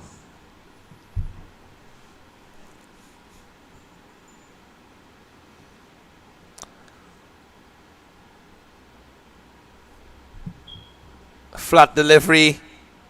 And he's bowled him. The bails has come off the leg stump. In fact, just one bail as another bail remains on top of the off. But I think that delivery just went between his legs. So Dinarine running away in celebration. Faster, flatter delivery. Yes, it did. It actually hit the pad and then went on to the base of the leg stump. And Dinarine picks up his second wicket in consecutive deliveries. That means he's on a hat-trick. And unfortunately, Tyler Monilal departs without scoring. Bowled by Dinarine.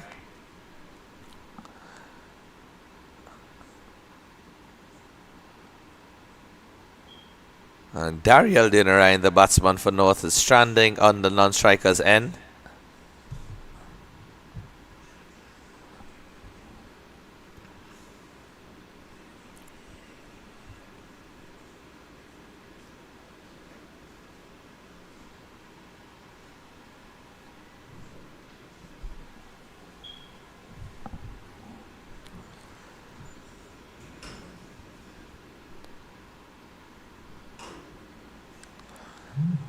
Just awaiting confirmation from the scorers of the new batsman to enter.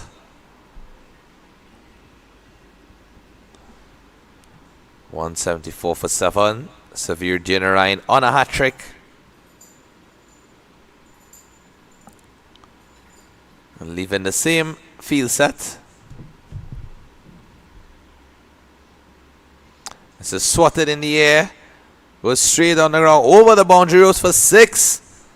What a response. It's Cristiano Alexander who has returned to the crease and done so with quite aplomb. Swatting that delivery for 6. It was a hat-trick delivery nonetheless, so pressure would have been on. And he answered the call. Look at that. Classy stroke from the young left-hander. And that 6 takes the total also to 180 for 7.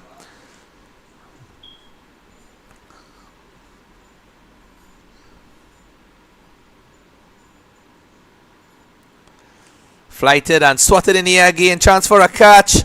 And the catch is taken. So Dinnerine picks up his 3rd wicket in this over. Cristiano Alexander departs for 30. He had to go after that one last delivery of this innings. By all means, he was entitled. Just held out to the fielder at long on in the end. That was Jalen Bahari taking the catch. So Alexander departs for 30. Daryl Dinnerine remains not out on 78 of 101 deliveries. 8 fours in his innings. And look at his delivery. Extra flight from Severe Dinnerine. Swatted down to long on from Alexander. And catch taken by Bihari. So at the end of the 40 overs for North under 13, the score is 180 for 8.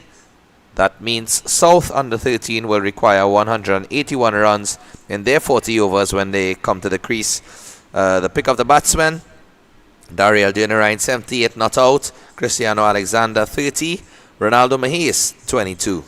The pick of the bowlers, Severe Dinnerine in that 1 over, picking up 3 wickets, 5 overs, 3 for 27. Ashmir Jumadeen, 4 overs, 1 for 12, and Dylan Rambarose, 7 overs, 2 for 29. And 2 wickets also coming via the run-out route. So at the end of this innings, South requires 181 for victory. Stay tuned and we'll return with coverage in about half hour's time.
I call him.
Check.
Well, we're back here at the National Cricket Centre in Balmain, Couva, and we're all set for the second innings of this encounter between the North Under 13 and the South Under 13 team, the North-South Championship, as it's been titled over the different age groups.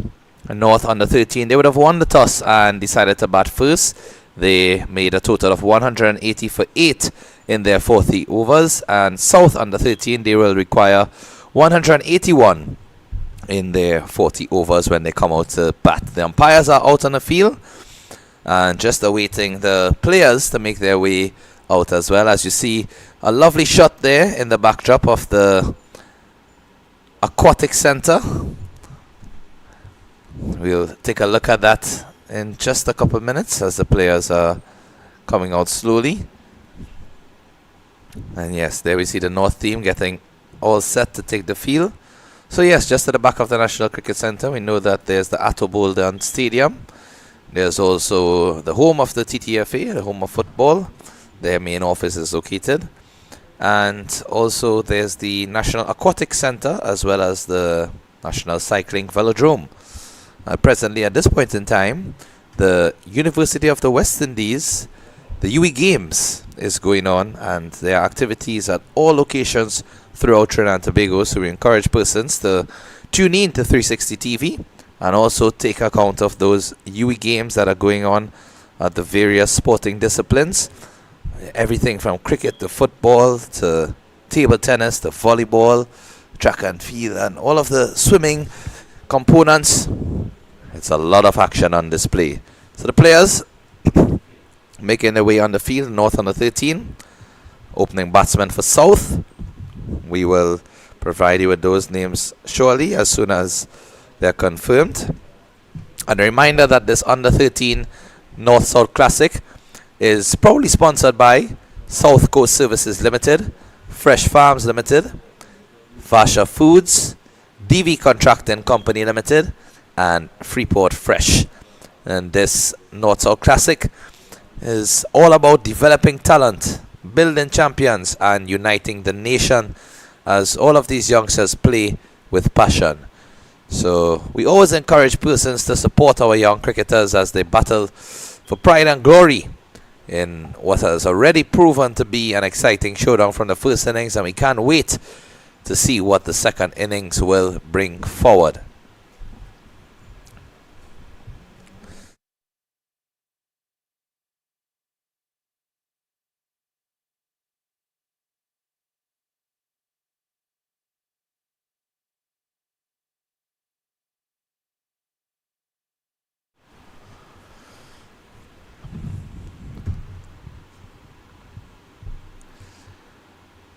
So the top scorer for the North Under 13 in the first innings, Dariel Dinarine, made 77 not out. He is a student of the CIC school, St. Mary's College as they are affectionately called, and he's actually the grandson of Inchan Ali and the son of Nasing Dinarine.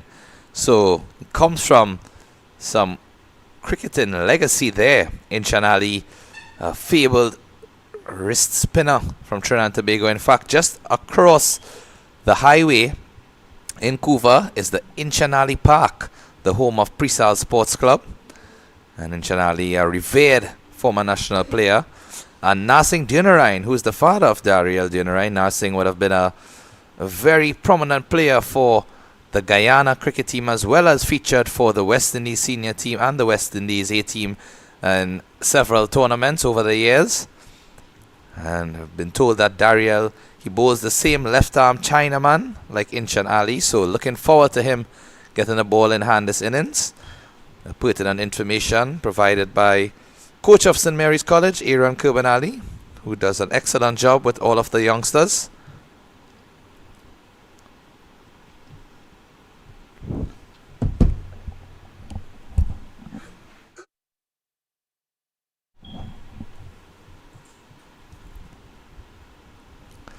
First delivery is cut away. Is protection, but you can see with that new ball, it's already speeding across the outfield here at the National Cricket Centre. Bowler Cristiano Alexander and opening batsmen Severe Dinarine and Lemuel Joseph. Severe Dinarine scoring that single and getting off the mark.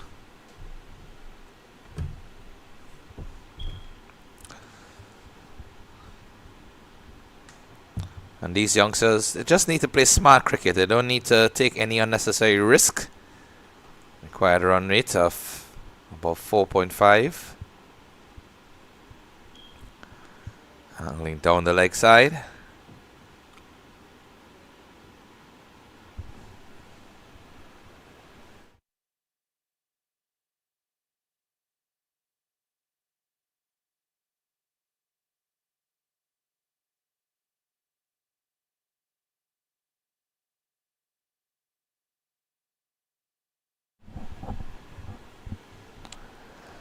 Shot again from Alexander. This is cut away really nicely and will get all the way into the boundary for 4. Lemuel Joseph free in his hands. A short and wide from Alexander, and Joseph took full advantage of that delivery. A cut away with enough precision and power for it to pass the fielder coming around at deep third man.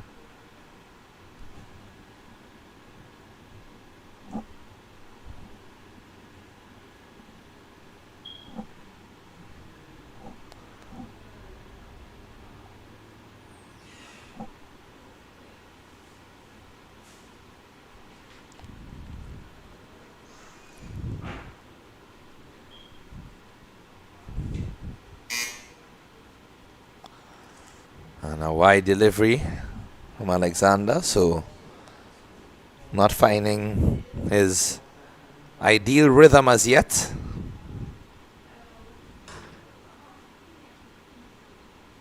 Already a positive start for the South under 13 team in their chase.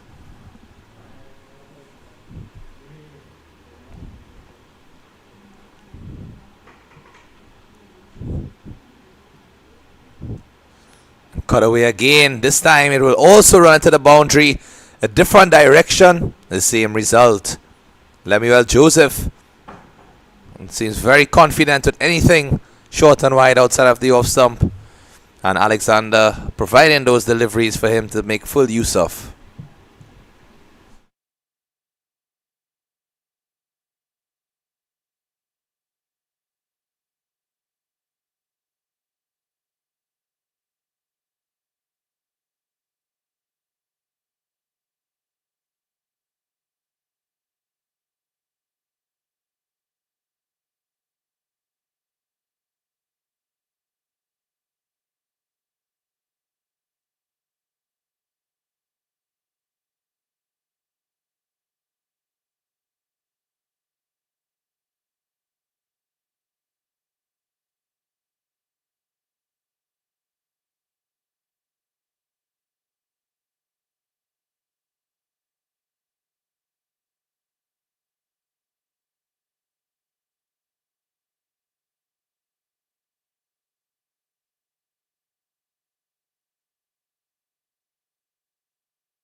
So 11 without loss after the first over.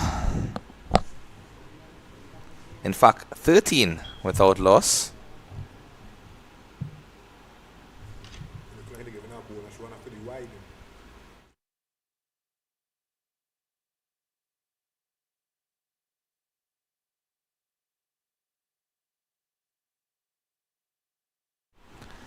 So apparently, just some adjustments to be made to the score, but each wide delivery, there's an additional run contributed. So instead of 1 wide, it will actually be 2 wides, and that's without the batsman actually running.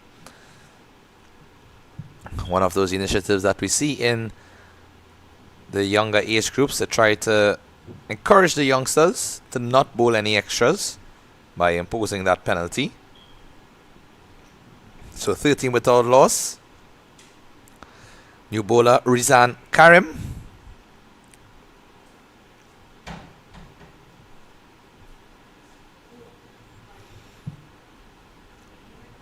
Kicked into the leg side.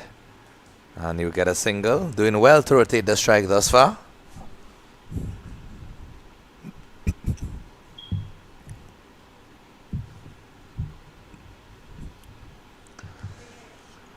Lemuel Joseph has already shown with 2 fours down to the offside region in the previous over that he's going to play his shots.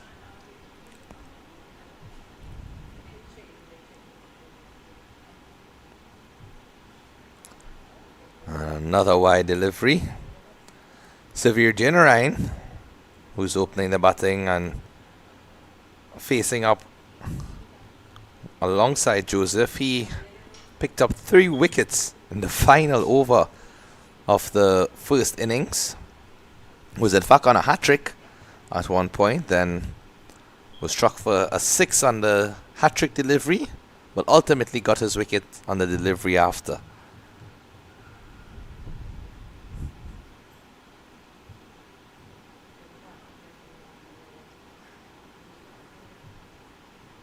That's much better from Karim. It's wicket to wicket on the line of the stumps, forcing the batsman to play.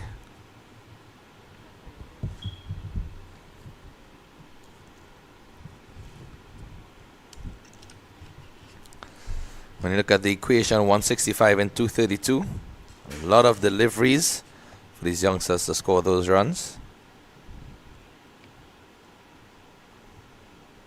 Edged, and it's going to slip, but it's dropped.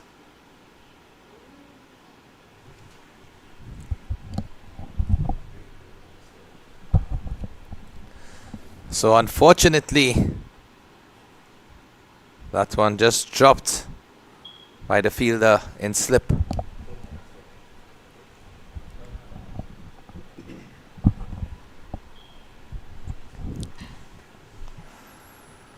So a chance there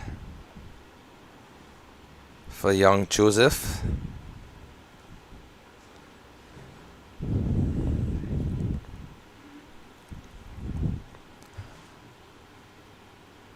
I'm thinking that the ball actually dropped just in front of the fielder at slip. Seems as if it bounced right before it reached into his grasp. But good, valiant attempt from the youngster. Was able to get his body behind it and ensure that it didn't race away towards the boundary either.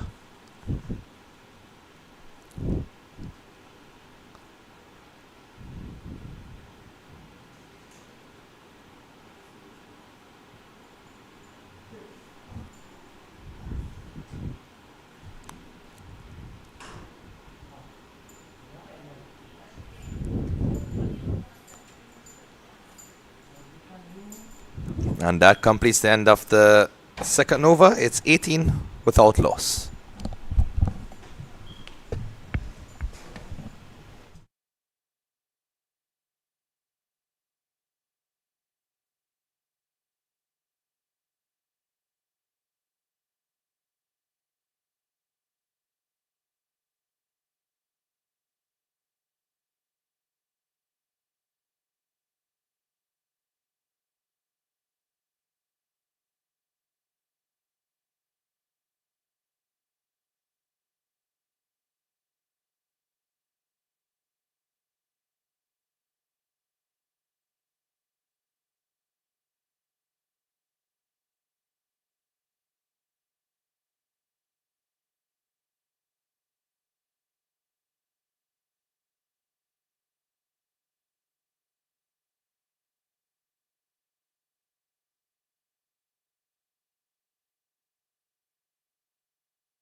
Fended into the offside. Comfortable single.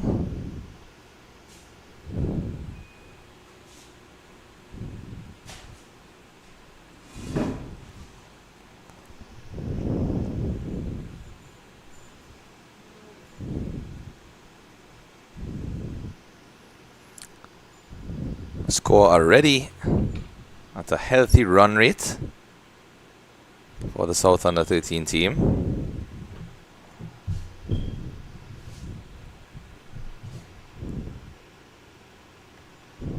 Flicked away in the leg side. This should run away all into the boundary ropes for 4, and it does. Elegant stroke there from the youngster.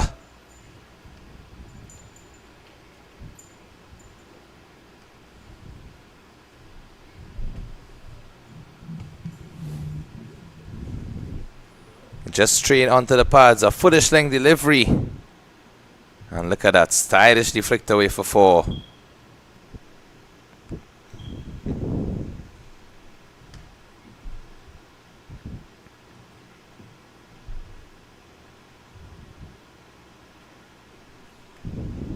This time just into the offside for no run. We don't need to take any unnecessary risk because they're already scoring at such a healthy rate.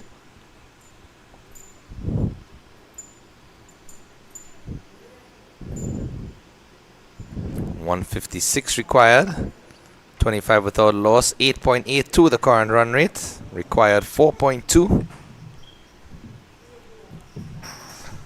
This is driven nicely, straight to the fielder again for no run.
There's an appeal for leg before, and he's given.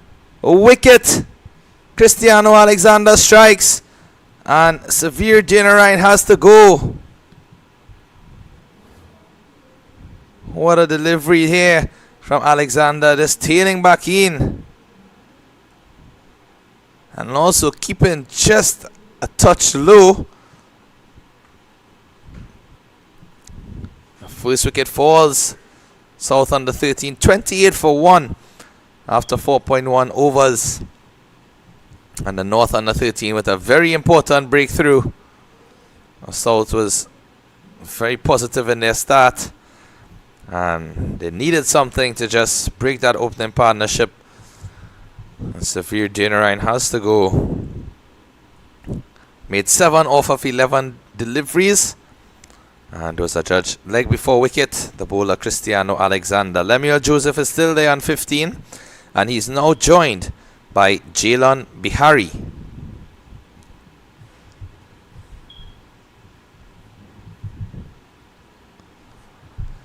A current run rate of 6.7 and a required run rate of 4.2. However, take nothing away from the overall total. 153 is still a lot of runs to get, especially at this youth level. You know that while the ball is new and moving around, there might be some extras. Ball also run quicker to the boundary, but as the game progresses, and also with the fielding restrictions changed as we are in the power play overs, they will have to adjust. Run scoring may not be as easy, and I'm sure they would all want to do their best to put their hands up for their teams. Opening the face.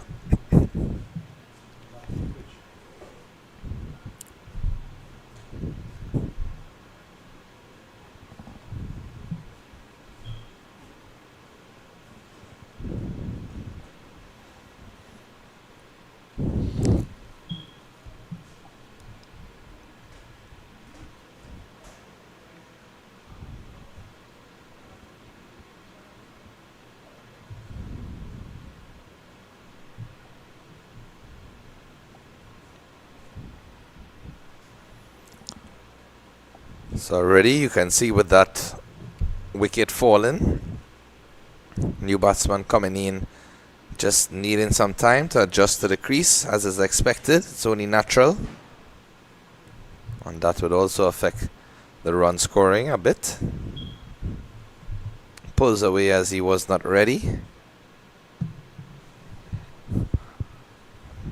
Believe there was a spectator just walking behind the bowler's run up.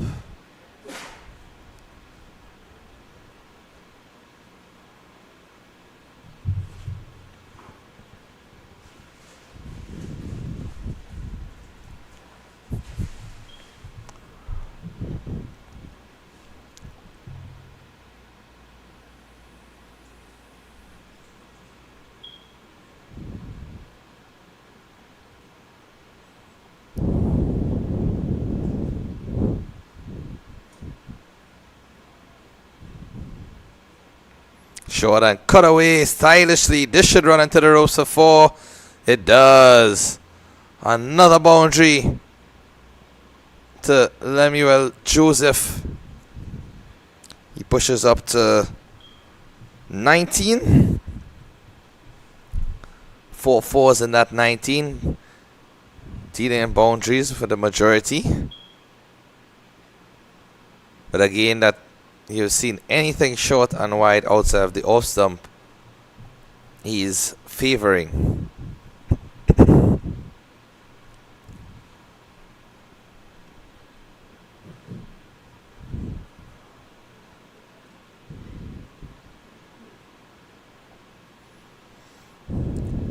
Elegant drive. That's majestic from Joseph. I'd only pick up a couple of runs, but I can tell you everything was in line there. Feet to the ball, full face to the bat, balance, and those couple of runs We'll take him to the end of that over.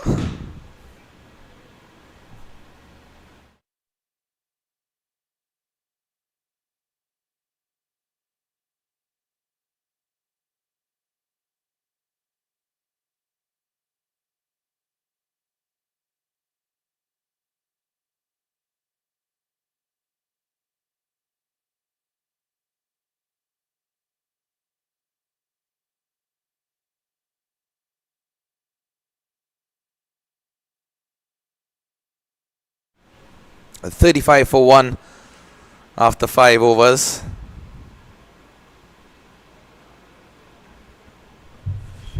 $146 required. Rizan Karim to continue.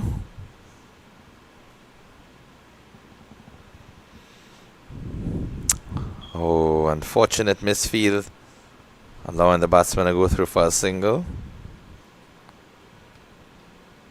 It's a very nice run up into his delivery stride, does young Karim.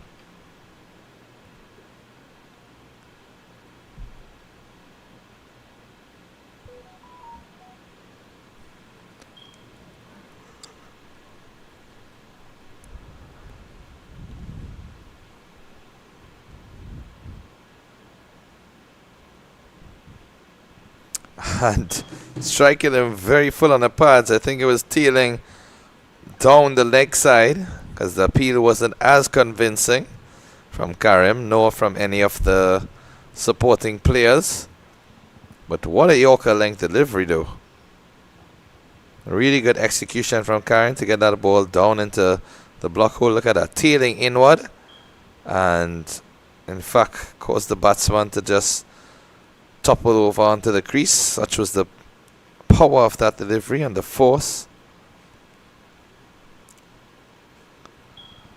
A bit errant down the leg side this time, and 2 wides will be attributed to the score. But of course all this is just part of the learning and development for these youngsters.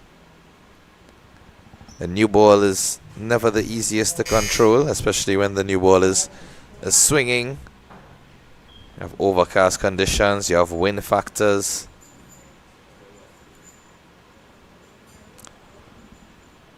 And you can see from that delivery there was some swing in the air. And it was just tearing away. Dipping full toss when he just punched it into the gap for no run.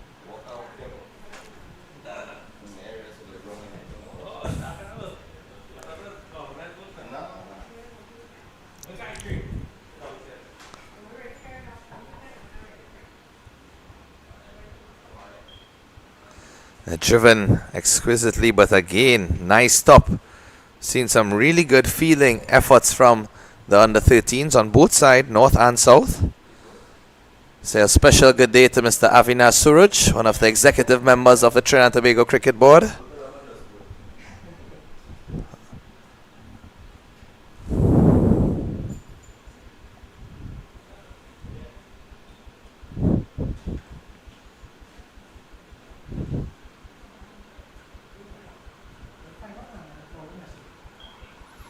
Short and swatted away. Not all the timing as he would have liked. And they were looking for the second but decided against it. A fielder with a decent return to the crease. At the end of 6 overs, it's 40 for 1.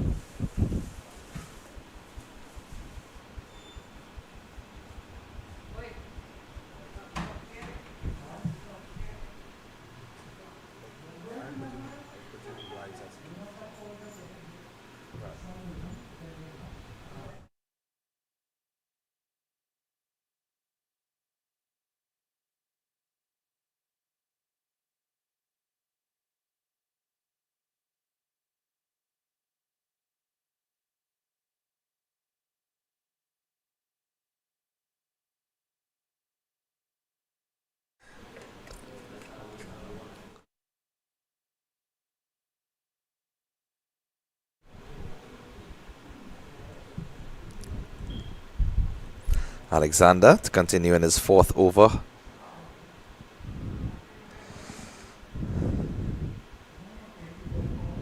Nice single into the offside. He's picked up the sole wicket for the North under 13 thus far, Alexander. A bit pricey in terms of the run rate. 28 runs already conceded into his 4th over. Economy of 8.84. But the wicket would be the saving grace after what was a attacking start from the South under 13. And he's bowled. Alexander strikes again. Gets his 2nd wicket and the 2nd for the North under 13. South under 13 now at 41 for 2. And Lemuel Joseph has to depart. Bowled. That delivery just keeping a touch low.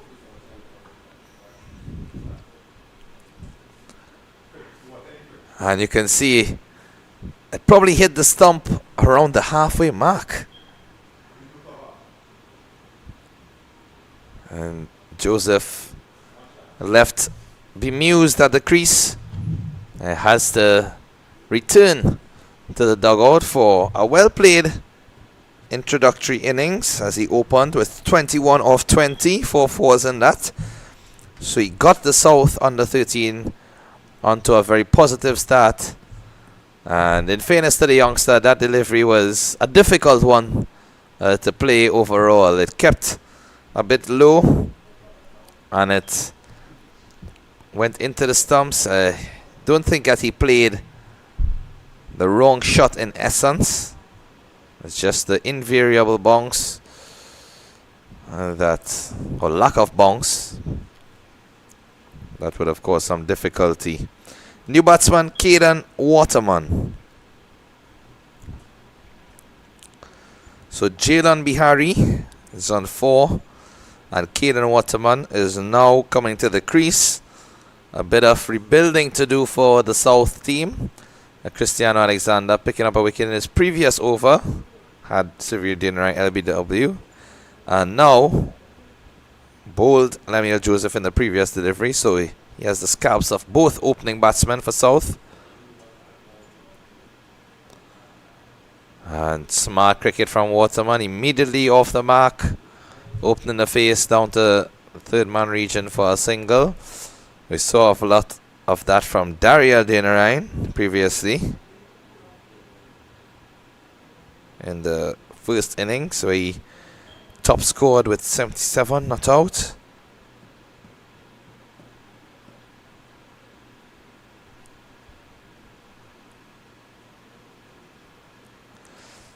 Driven nicely.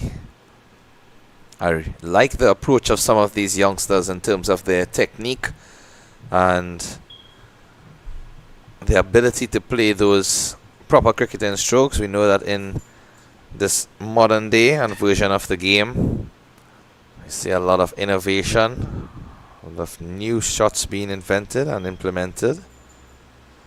But for these youngsters, the basics are most important, as evident in that delivery. Fullish length, driven with a straight bat down to the fielder at long off. Good communication between the pair, and a single resulted. So that's testament to the fact that you can keep the scoreboard rotating. You can keep that run rate steady by just playing simple cricket. No need to go over the ropes as yet.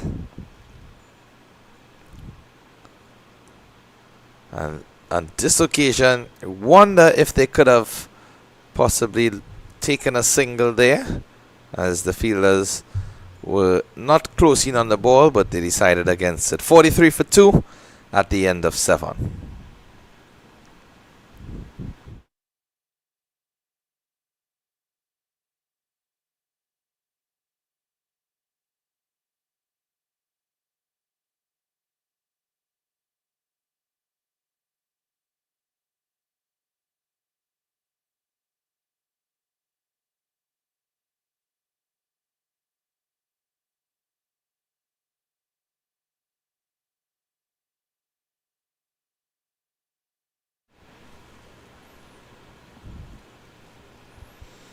Rizan Karim will continue with his 4th over. Alexander completed his 4th previously. Wonder if the skipper might be willing to give them a fifth each, or whether he might look for a change of bowling after this first four. As concluded from the opening pair. Flicked away, down to the leg side, and it's a run into the boundary for four. Not the best line delivery from Karim, and Jaden Bihari just helped that one down to the leg side boundary. Casual flick off of his hips, and it's sped away in this downhill slope closer to the National Cricket Centre end.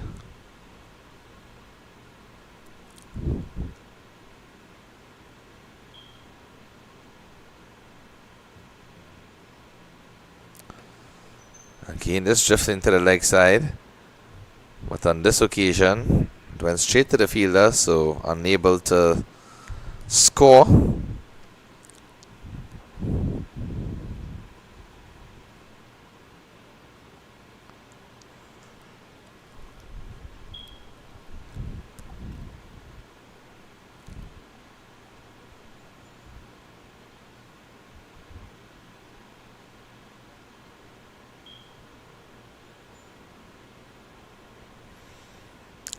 Defended a bit uppish. More likely that's coming off the upper edge of the bat.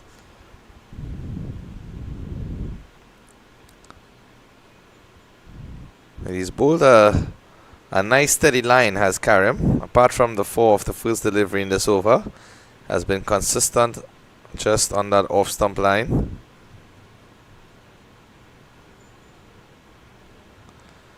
Oh, and as I say that, he spews a full delivery down the leg side that's pulled away by Bihari for four. Await the signal from the umpire to see if it's a no ball. I believe it is. It seemed to be over waist height from the initial delivery, and thereafter it was meat and drink for Bihari. Have not seen any signal for a free hit, so I don't think that applies in this under 13 format.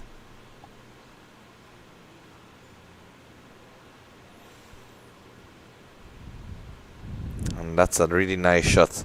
Even though no run is scored, again I applaud these shots and strokes from these youngsters, because it shows good cricketing maturity and intelligence even at this young age. Just scored a boundary, you receive a good delivery on the next ball, you show it the due respect. Full face off the bat, all along the carpet to the fielder.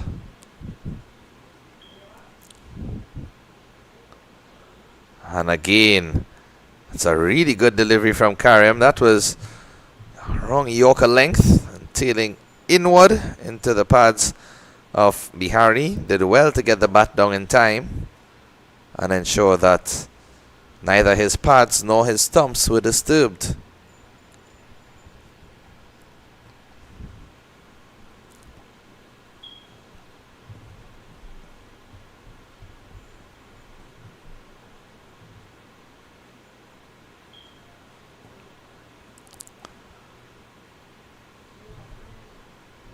And similar to the previous two deliveries, he defends competently for no run. 52 for 2 at the end of 8.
Ronaldo Mahias is going to come into the attack.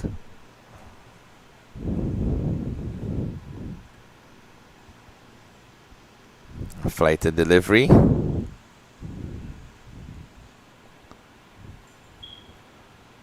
Starts off with a dot.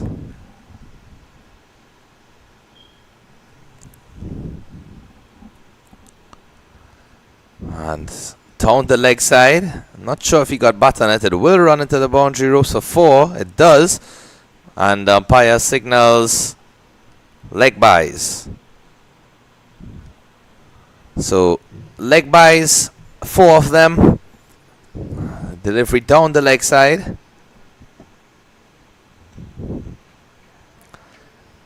And I'm sure the batsman will be feeling as if he missed out as well.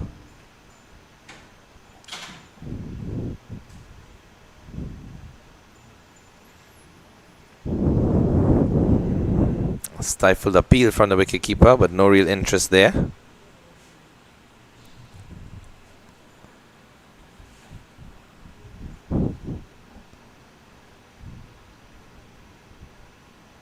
And that's much better from Mahias.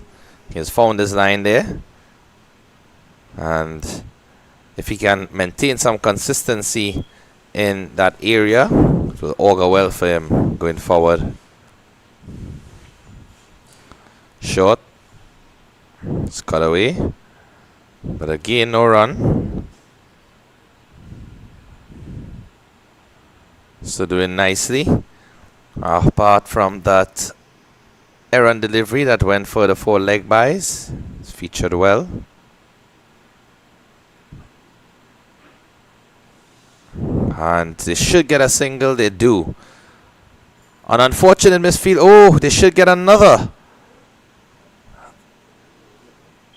Almost a series of unfortunate events from the pair of fielders. First, there was a misfield at mid-off and the umpire signaling 1 short run. So ultimately, karma taking effect, and it will only result in a single being scored. 57 for 2 at the end of 9.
And Ishmael back strikes.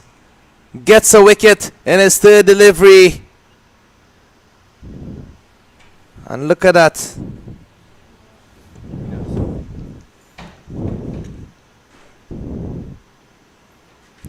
A leg break delivery that just kidded on. Kept low. And went on to hit batsman plumb in front of the wicket.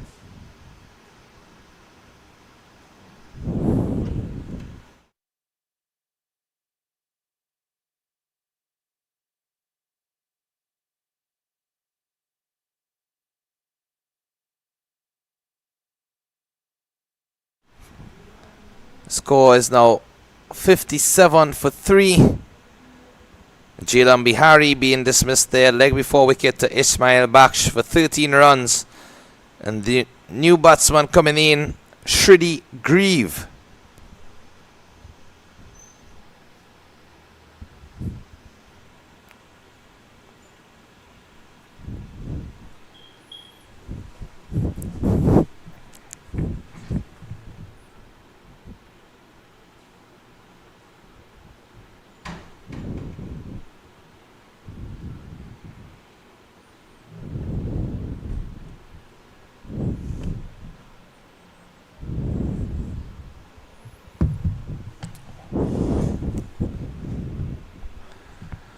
So South losing some key wickets in the last few overs.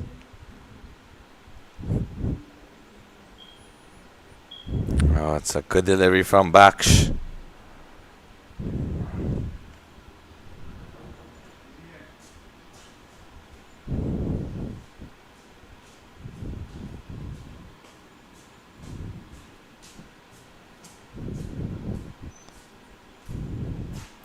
A beauty from Ismail Baksh, deceiving the batsman and just going outside the edge. Look at that. Some appreciable turn there from the youngster. And now he goes with a leg break. What an excellent over from Ismail Baksh. And wicket maiden in the 10th. It's 57 for 3. South under 13 chasing 181 for victory.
A flighted delivery.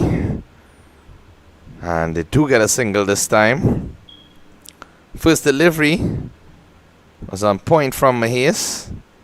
Got some extra bounce on that one as it went over the top edge of the bat.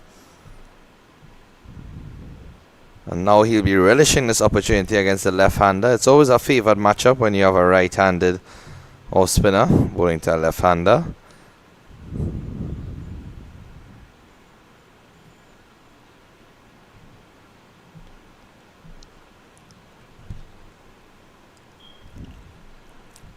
Really nice area. Flight encouraging the batsman to come forward.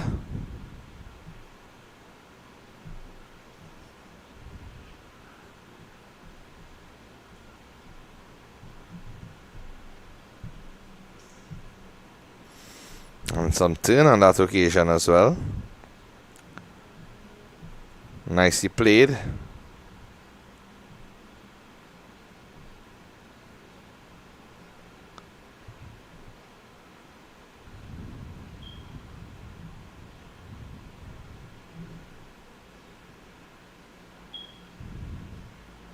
Oh, it's a beauty from Mahias. Turning away from the batsman. Good take from the keeper. But it's really nice bowling from the youngster because he's flighting those deliveries and encouraging the batsman to come forward. And then the turn is assisting him off of the pitch. Completes a good over at the end of it. 11 overs completed, 58 for 3. And we'll have the first drinks break.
Ishmael Baksh to continue. An excellent first over in his spell, a wicked maiden at that.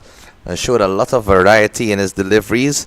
He has the off spinner, the leg spinner, one that slides on with a straightish action.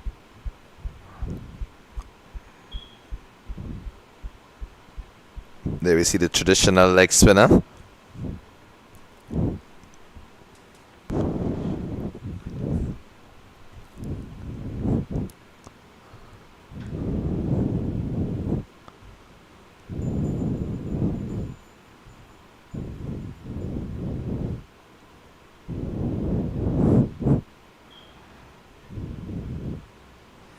Short and pulled away. Will it run all the way into the boundary? There's a chase on by the fielders, but the ball wins. And that's a welcome boundary.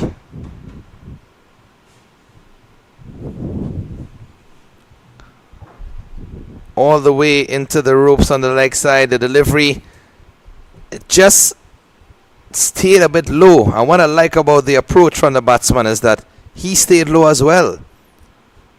Didn't get up too early.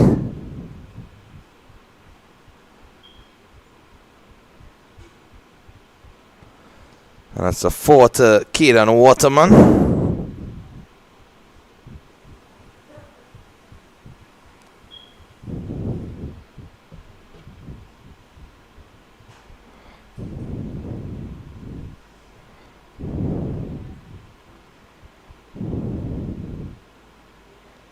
Flicked away. Should be able to get a couple of runs here, but they decide against it and they are comfortable with a single.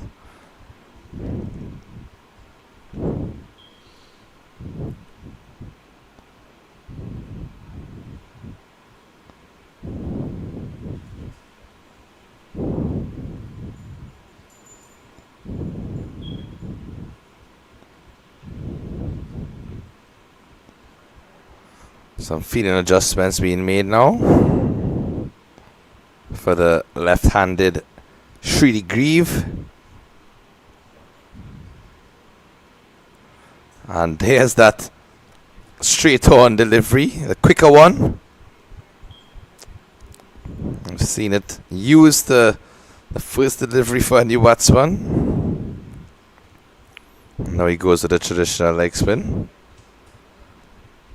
But nonetheless, he's getting through his overs quite quickly. Young Baksh, 63 for 3 at the end of 12.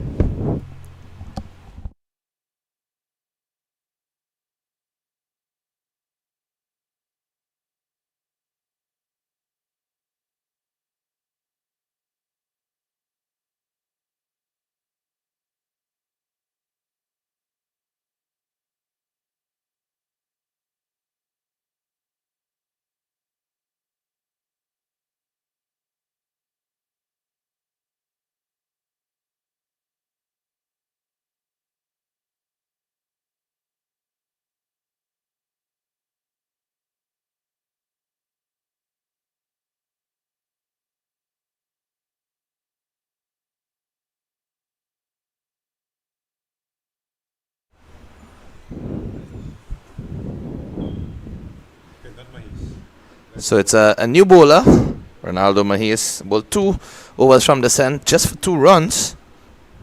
And there's going to be a bowling change. Not sure why they decided to change, but it's Ramyan Haripal, left-arm orthodox, into the attack. After the very economical start from Mahis, one would have anticipated that he would continue, but it could very well be that they're keeping his overs further down to the death, seeing that he is very economical with it.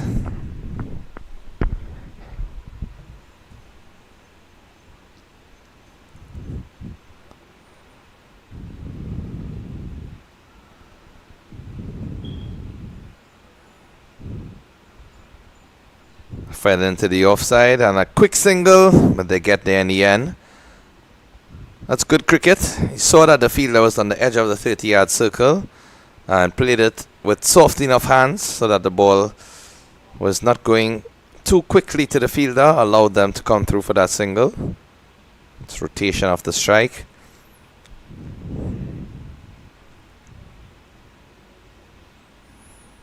Oh, nice flight from Harry Paul. And you saw after the explosive start from the South Under 19 team, their run rate was around 9 at a point. And now it's come down to 5.2, still healthy enough.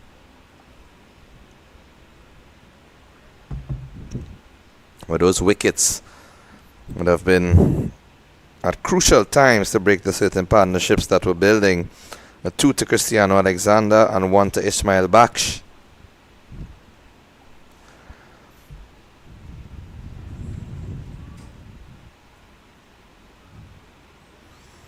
That's lovely bowling from Harry Paul.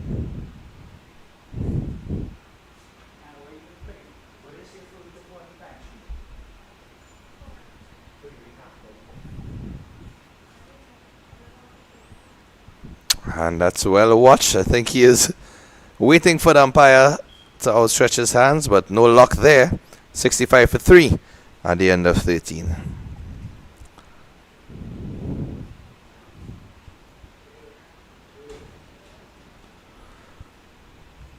So present run rate of 4.9, just 5, as you see. A lovely shot of some of the spectators perched underneath that beautiful mango tree. You know that it's mango season in Trinidad and Tobago, as well as the Caribbean region. And we also see the Atto Bolden Stadium in the background, close to the Aquatic Center, where one of our chief and executive producers, Mr. Jason Passad, was filming some of the swimming events in the UE Games. As we resume with the action here, Ismail Baksh continues. Yes, of course, a reminder to all of our viewers that the UE Games is still ongoing. Every day there's action live on the 360 TV channel. Various streams available for all the sporting disciplines. Flatter delivery from Baksh. And again, no run. But yes, the UE Games is really a wonderful event being hosted in Trinidad and Tobago by the St. Augustine campus, and teams from Jamaica, Barbados, the Five Islands campus, all over are taking part. This is driven nicely from Grieve for a single. But nonetheless, some steady pressure building from the North Under 13 team. After picking up those 3 key wickets, they have certainly put some impotence into their fielding effort and their bowling.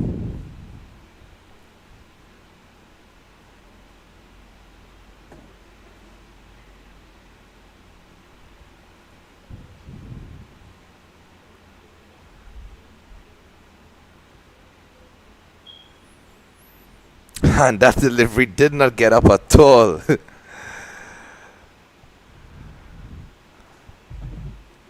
Now, it's an interesting aspect with those deliveries with the variable bounce. You wonder sometimes if it's due to the pitch or if it's due to the bowler. And naturally, with this under 13 level, we would have some bowlers that may not be the tallest, as this over comes to an end at 66 for 3 after 14. Now, some of these bowlers, just due to their natural height, their trajectory might be for the ball to pitch and to skid on and stay a bit low. And we saw some of the taller guys getting some appreciable bonks. And there we see the National Cricket Centre indoor nets and facility, also where the national teams train. And there's an indoor gym as well as meeting rooms and executive areas. And underneath the tent, again, spectators at all parts of the field. I must say the turnout for this game is truly wonderful. A flight from Harry Paul, and Grieve says, "Thank you very much. I'm going to accept that gift." And he hoists it all over the ropes for 6 runs. Some of the parents looking to make sure that their cars were not hit with that one. A lusty blue from Grieve. And it's retrieved. I think they are safe in the end.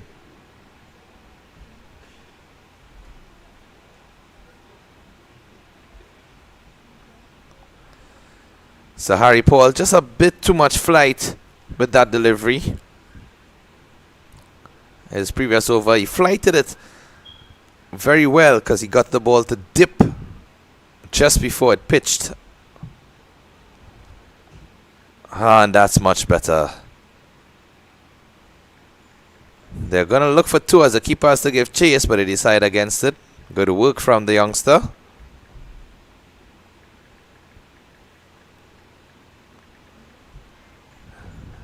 It looks to be Campbell, is it, with the wicket-keeping gloves?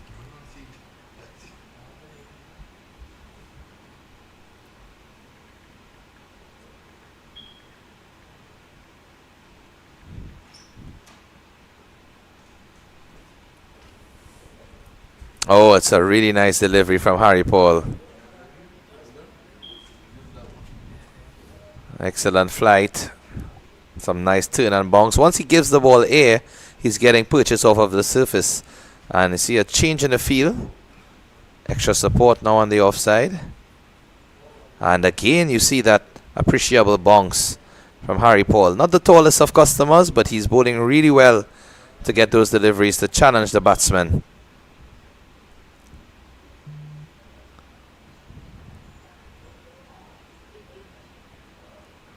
Lovely. He's come back excellent after the first delivery being struck for 6.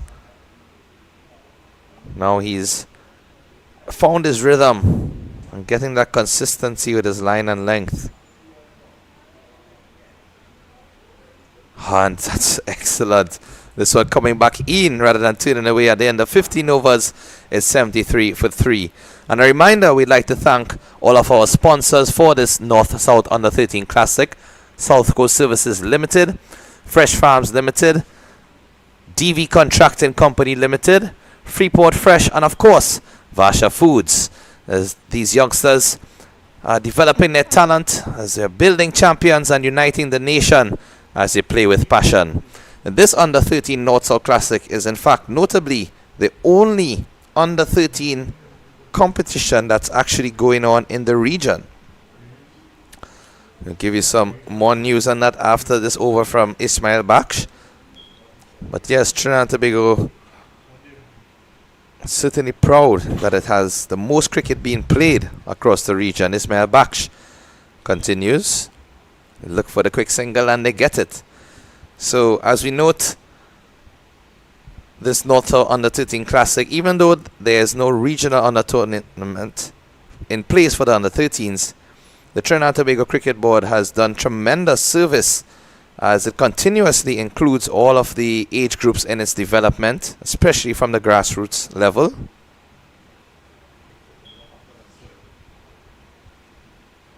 And what the Trinidad and Tobago Cricket Board has done is that they are not leaving any gaps. They are encouraging cricket to be played across all the age groups despite the tournaments at the regional level. In fact, they are going to arrange at the end of this North-South Classic, they are going to pick a Trinidad and Tobago Under-13 team that will feature in a bilateral series later on. The country to be played against will be confirmed. But it's a really excellent opportunity for these youngsters to perform well and be justly rewarded at the end of the day. Baksh continuing nicely. Apart from that wide, again he has been so consistent.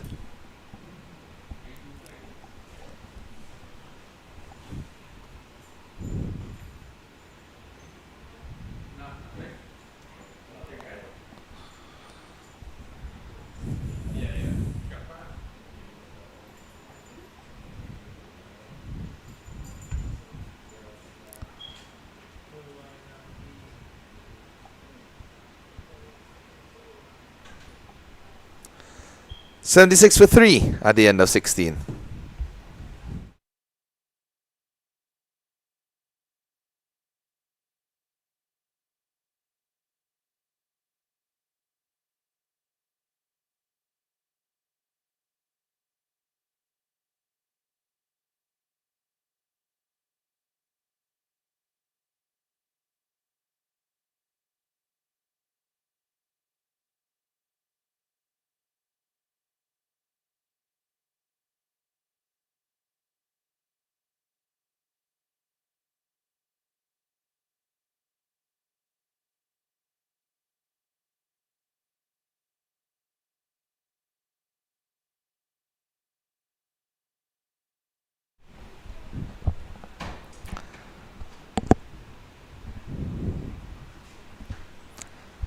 Harry Paul into his third.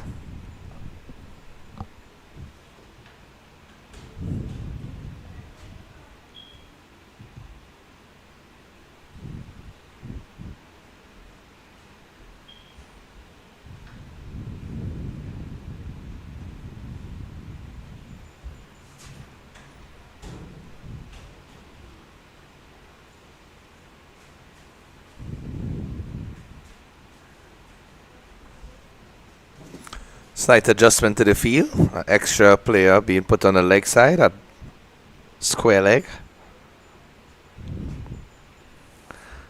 And he's caught. Harry Paul strikes. Driven uppishly from Shridhi Grieve. And a catch taken at that short cover position. Looks to be Ronaldo Mahes with a safe pair of hands. And another timely strike for the North under 13 team. South under 13. The fourth wicket falls. And it's 76 for 4. And look at this. Harry Paul continuing to flight. And Shridhi Grieve just going forward. A bit casual with the stroke. And full face of the bat. But due to the lack of pace, it went uppishly. And a very comfortable catch in the end for Ronaldo Mahes, the captain of the North under 13 team. So they've done really well after that explosive start from the South under 19 team. Pulling it back with 4 wickets at crucial intervals. And the run rate at one point was 9. Now it's 4.6. And you just see the required run rate increasing ever so slightly. They still have the odds in their favor in terms of runs required compared to deliveries faced. However, the wickets will become a important concern for this team. Don't want to lose too many key wickets, and it will reach a point where the new batsmen coming in have to take time to adjust. That will take away some of the deliveries as they might face dots, and inadvertently that may put pressure on the rest of batsmen to come. And it's never an easy situation when you're into the latter half of your batting after 5 wickets down, and then you have new batsmen coming in to try to score quickly. Especially for these youngsters, it's a developmental stage, it's a grassroots level, and they just need to continue doing their best and learning from all of these opportunities. Driven nicely through the gap. This should get into the boundary for 4. It does. My word. What timing. Caden Elvin, the new batsman, and he defied everything that I just said. I was speaking about the nerves of a new batter coming in and possibly taking some time to adjust. But look at that. A dipping full toss. And just stepped forward and drove that superbly for 4. He's a tall guy, is Elvin. Seems to have some power in his batting arsenal. Yeah, and even how he's punching those deliveries, he's punching it quite a plum. He gets a single to retain the strike. At the end of 17 overs, it's 81 for 4.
Ishmael Baksh continuing. And they get a single. There's a chance for a run. Oh, that was close. A shy at the stumps. His heart was in his hands there. Elvin waited till the past the bowler to go through for the single. A risky one. If that hit the stumps, it would have been a very close shout.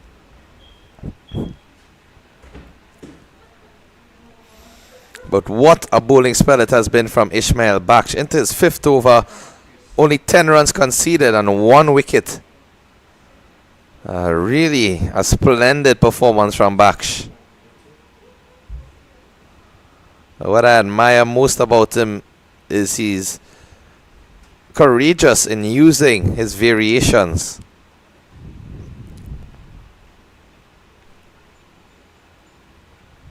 Short and pulled away into the air. This will go into the boundary for 4, and it does.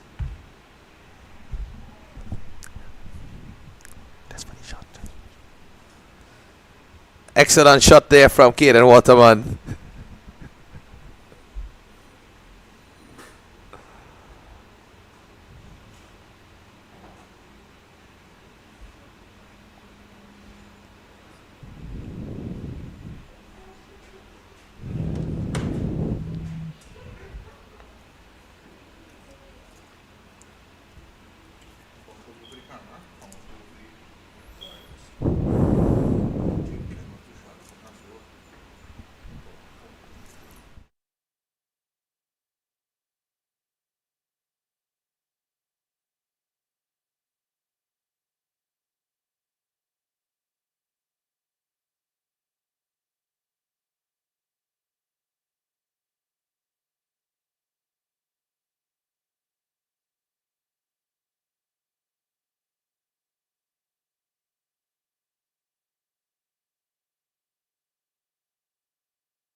So Harry Paul continues 86 for 4 at the end of 18.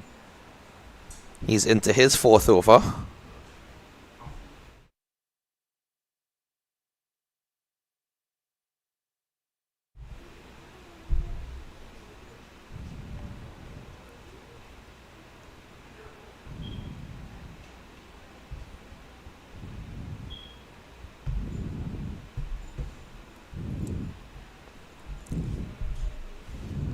So the match fairly in the balance at this stage.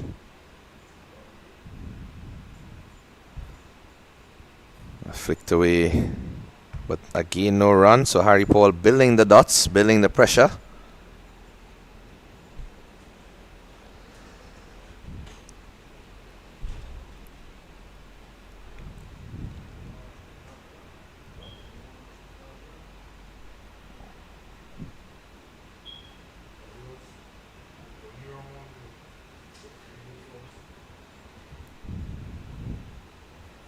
Another dot delivery.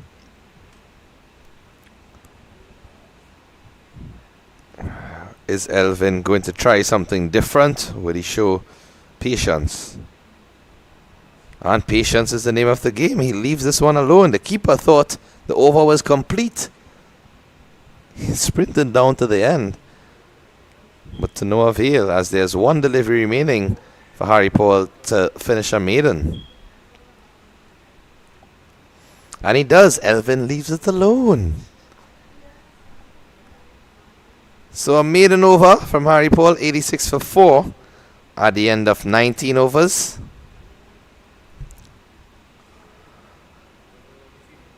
And when you look at the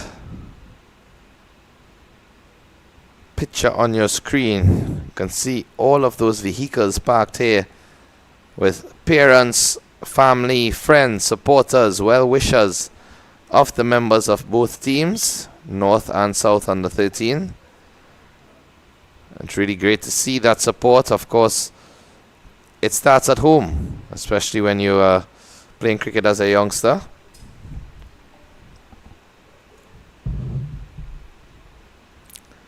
Must always appreciate the efforts of the parents in getting the youngsters to the stage. Baksh into his 6th. I anticipate he might bowl out his 7 overs.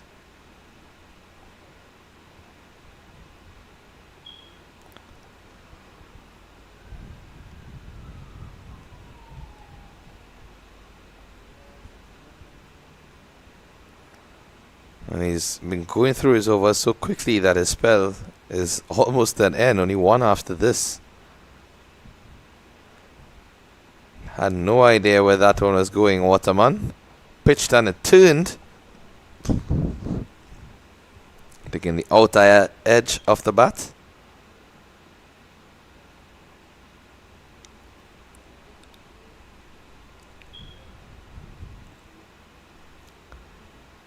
Fended nicely.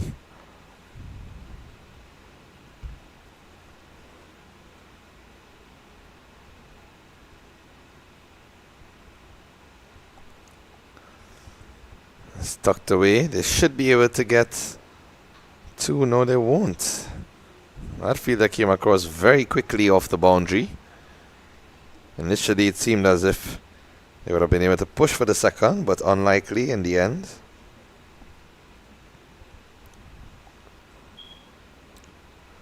Flicked away in the air,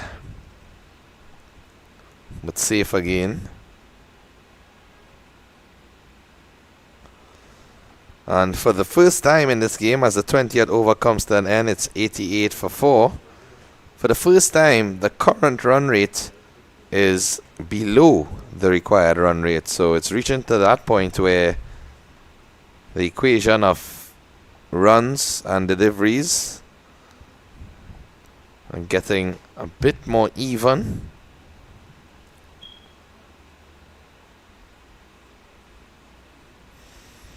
And there you see the National Cycling Velodrome in the background. All of the local, regional, international cycling taking place in Trinidad and Tobago. That's the event. You know that the Skinner Park facility in San Fernando also features some events, but that's the main one in Couva. Harry Paul into his 5th now.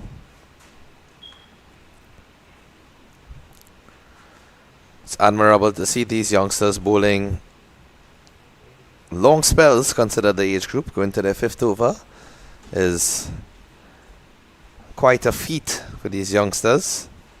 On the trot, consecutive.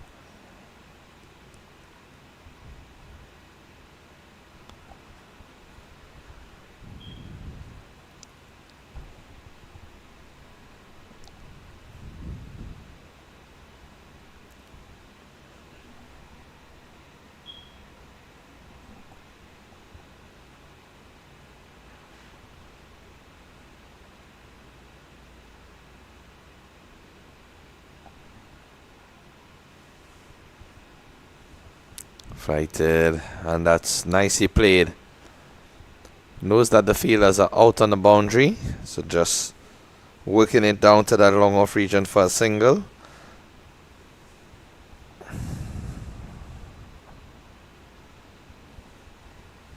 Essentially at the halfway stage of the game. And that's a wide delivery. It misses the keeper as well. Way to get into the boundary. It's a diving effort. And unfortunately, it was pulled back, but still over the rope.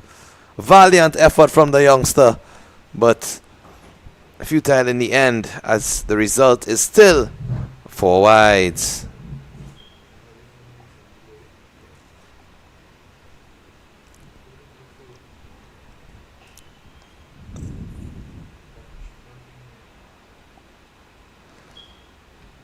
Driven.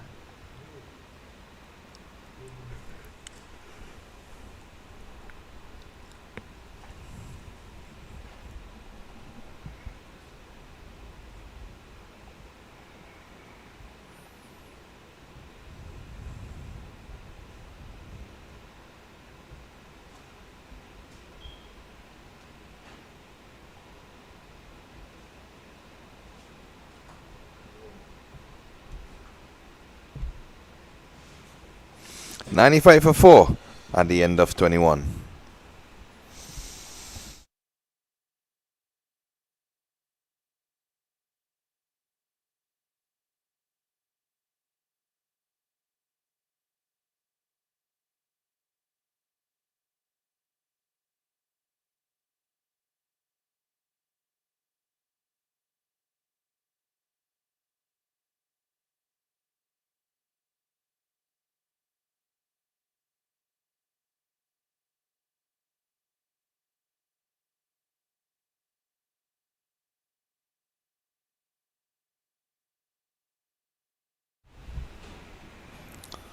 Ishmael Baksh, as predicted, is going to finish his spell of 7 overs on the trot.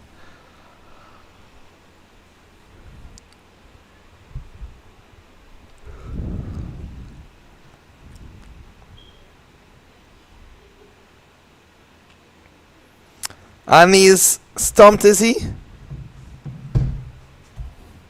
The keeper looks with a wry smile at the square leg umpire, but the finger is not raised. Seemed as if he came out of his crease, though. Some good work from the wicketkeeper. Oh, he got back quickly enough. Really good work there from Waterman. Got that back foot down in time. And there's an appeal, but I think it was going down leg based on the angle of the delivery.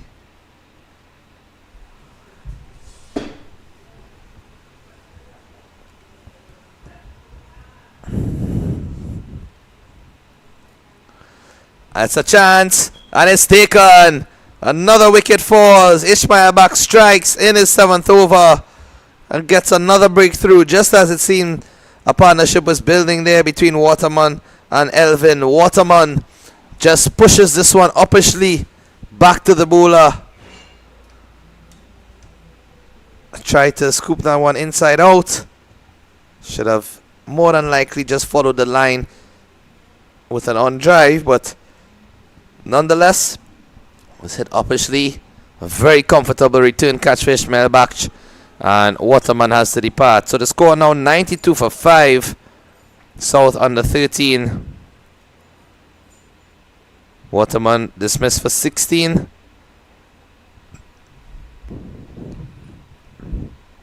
New batsman Arvan Bikram.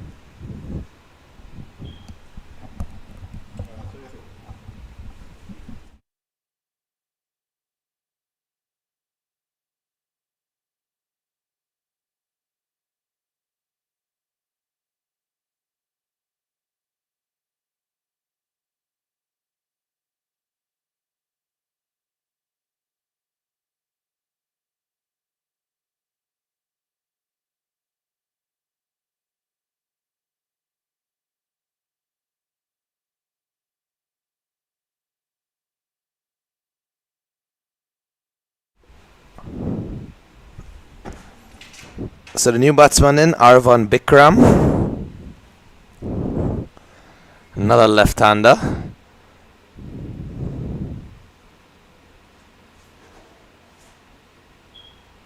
And he's bowled. First delivery. Ishmael Baksh strikes. And look at the celebration from the youngster. Thoroughly deserved. What a delivery. First up, Arvan Bikram loses his off stump.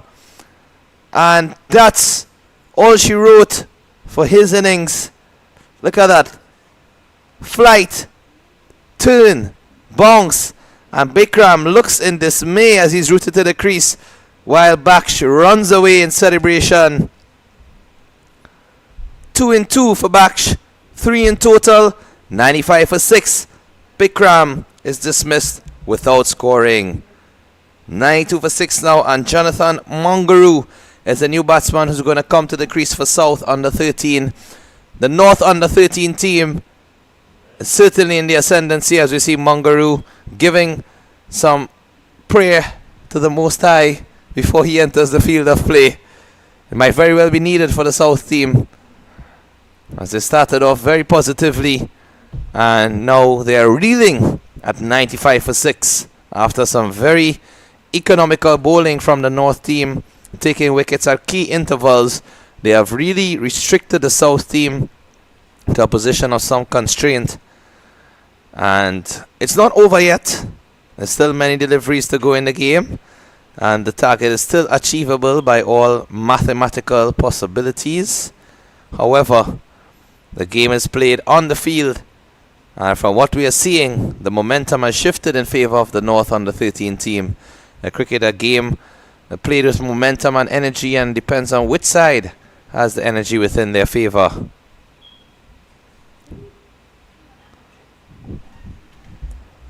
The young Ishmael Baksh on a hat-trick in the last delivery of his 7th over of his spell, 16 for 3. Will he make it a hat-trick to put the cherry on top? And it's a wide delivery, so ironically he will still get another bite as this one is a wide that speeds into the boundary ropes for 4. So 5 welcome runs added to the total for the South team.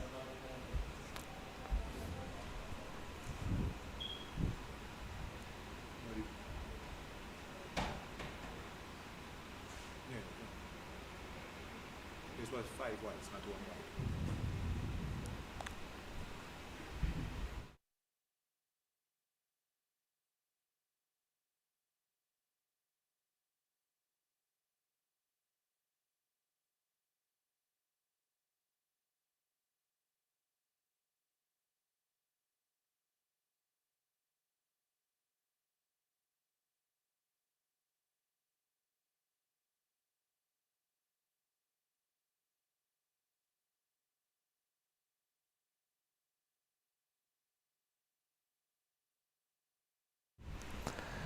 The 100 coming off for South.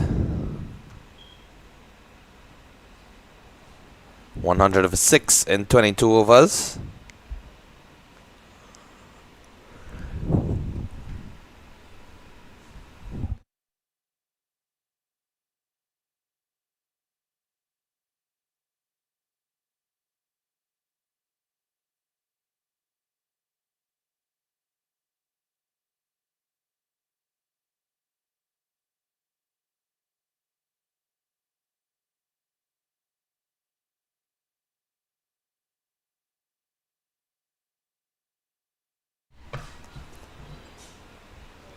So Ramian Harry Paul into his 6th over.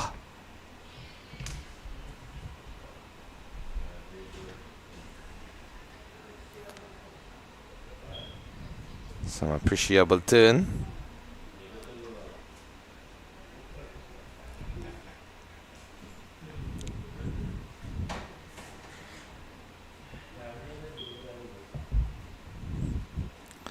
And this is in the air. Chance for a catch, but it drops short. Just a single.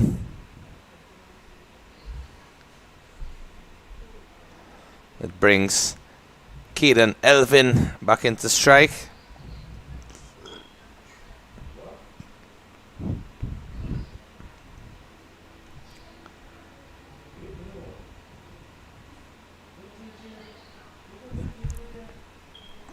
So Elvin, it's been an interesting innings. His first delivery was driven through the covers for 4, and since then he's been very patient. In fact, leaving alone a few deliveries as well.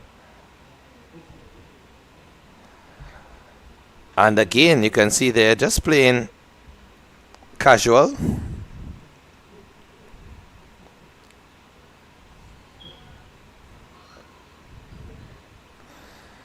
It's 1 or 2 for 6 at the end of 23.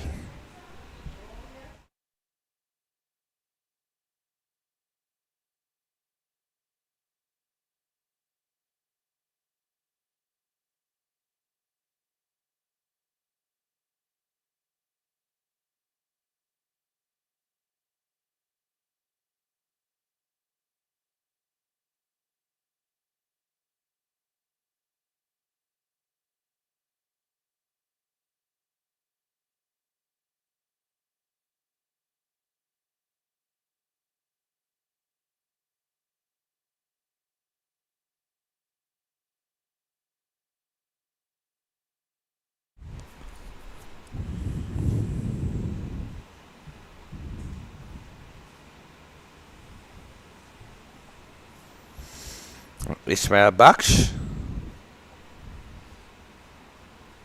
continues. And this will surely be his final over, his 8th over.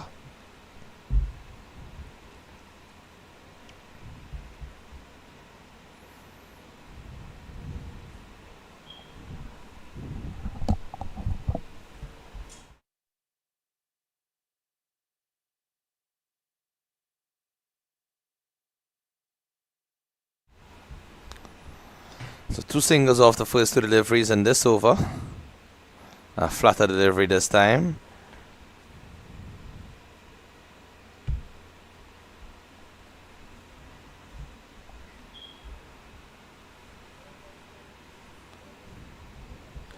Flicked away down the leg side by Elvin and gets 1.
So after that over came to an end, the 8th over from Ishmael Baksh that completed his spell, 3 for 23 in his 8 overs, 38 dots, economy of 2.8. Really a standout bowling performance from young Ishmael Baksh.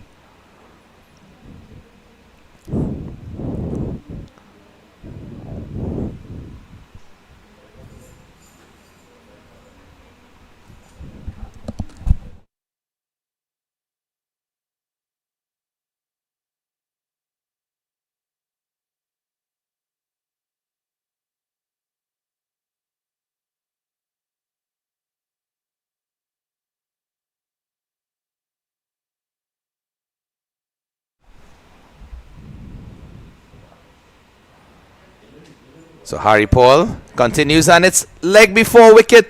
Umpire raises his finger and Caden Elvin has to go. Ramya and Harry Paul picking up another wicket at a key time. And look at this. From around the wicket to the right-hander. Flight. It pitched in line and just turned enough to strike Elvin on the back pad. And the umpire immediately was nodding his head even while the finger was being raised. So the 7th wicket falls for the South under 13.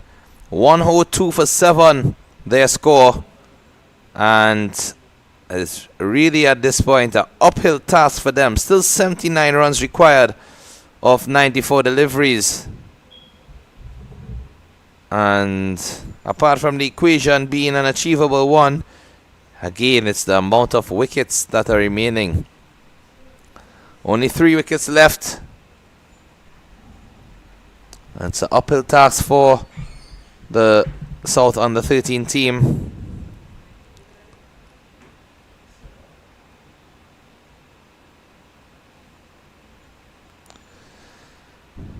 Ramyan Harry Paul picking up his 2nd wicket, 6.2 overs, 1 maiden, 2 for 19.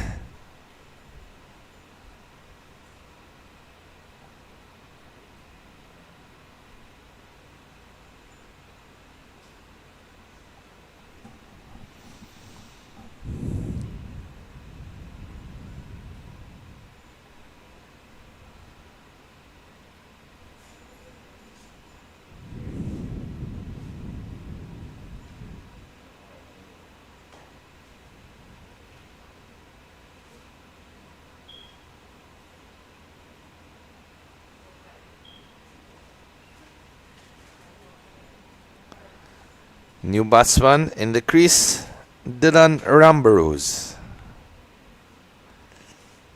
And this is a good start from Rambarose. Convincing straight drive to get off the mark. Rambarose picked up 2 wickets in the bowling efforts. He opened the bowling, 7 overs, 1 maiden, 2 for 29. Now he's coming to the crease with the bat in hand and has a job to do for his team. Jonathan Mungaroo as well, similarly. 5 overs, none for 27 in his spell. And that was dangerously close. Stepping back to a delivery that kept low and was killing onto him, but got the bat down in time.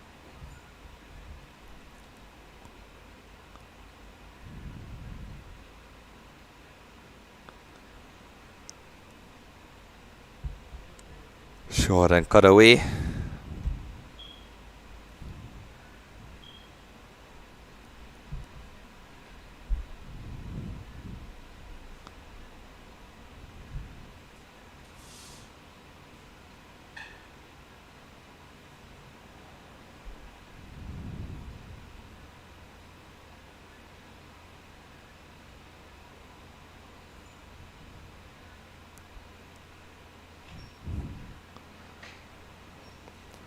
Looking for an expansive stroke was Rambarose, but a play and a miss in the end. So Harry Paul completes his 7th over, 2 for 23.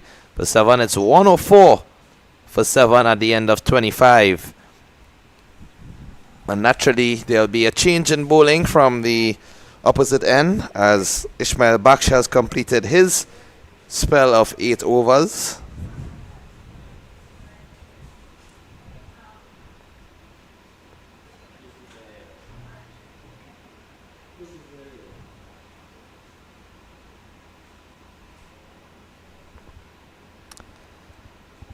Some of those supporters enjoying the shade. And lots of healthy discussion taking place, I'm sure. The parents would be ever proud of their children on display. And again, always crucial to note the role of parents in the development of players. It starts from even before this under 13 level, from the time you are 5 or 6 years old. We know that youngsters enter various coaching schools and programs across the country and get the basic developmental skills intact before going on to harness their talents even further with individualized or specialized coaching, as well as going on to their zonal teams. At the under 13 level is the first time you will encounter zonal cricket and that competition. The zonal under 13, then you go to under 15, under 17, under 19, and the Ttcb has also included the under 23 to ensure that there is not too much of a gap between under 19 and the senior level. And these players also would be vying for some of their school cricket teams. As youngsters, they might be playing at the under 14 secondary school level or under 16. New bowler is Shea Khan.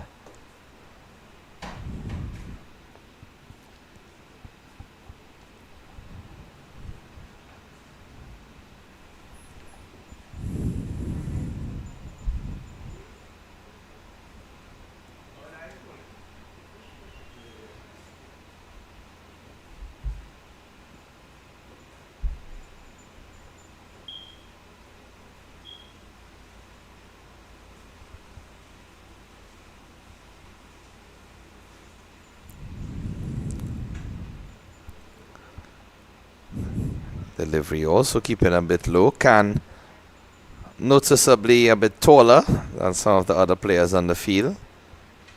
So it would be interesting to see the type of variable bounce that he gets. And thus far, it's been the opposite. It's just been skidding low and staying at around that ankle height. Right arm wrist spinner. We've been blessed to see some wrist spinners from both teams. And this time on the wicket, but bounced a bit more evenly than the previous two that was wide off the off stump. Very miserly start from Khan. And that should be a wide. It is rightfully signaled by the umpire. Possibly just trying to go full and wide close to that line to tempt Ramdors into playing a aggressive stroke.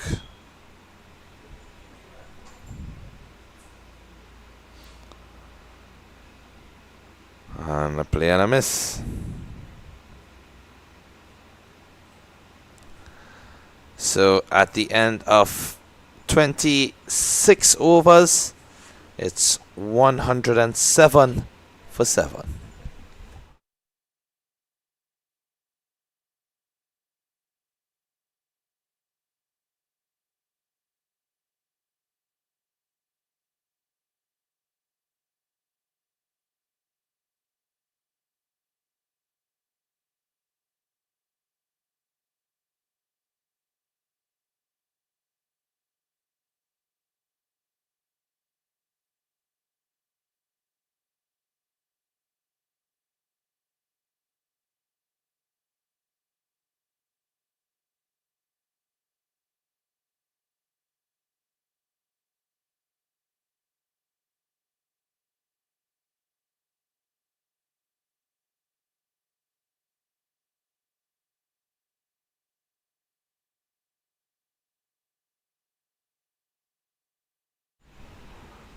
Looking for a second on the overthrow, and they will get it. So just a bit of mix-up between the bowler and the fielders around. Not collecting the ball cleanly. The throw itself was a bit wide, and that allowed them to come back for the second run.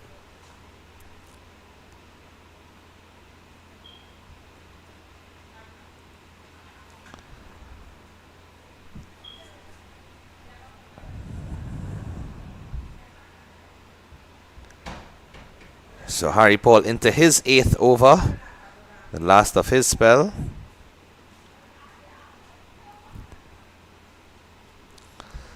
I'm sure he would want to pick up another wicket if he can, as this one is played close to the boundary, but safe enough.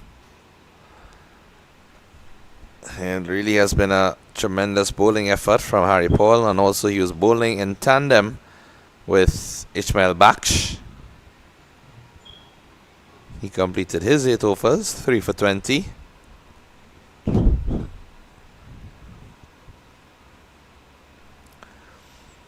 Uh, 3 for 25, in fact. Cristiano Alexander, earlier on in the innings, picked up 2 for 30. And Harry Paul has 2 for 25 with 2 legal deliveries left. Short and cut away, but straight to the fielder, and little bobble in the misfield allows them to come back for not just 1 but 2. 113 for 7 now, with those couple of runs being added to the total.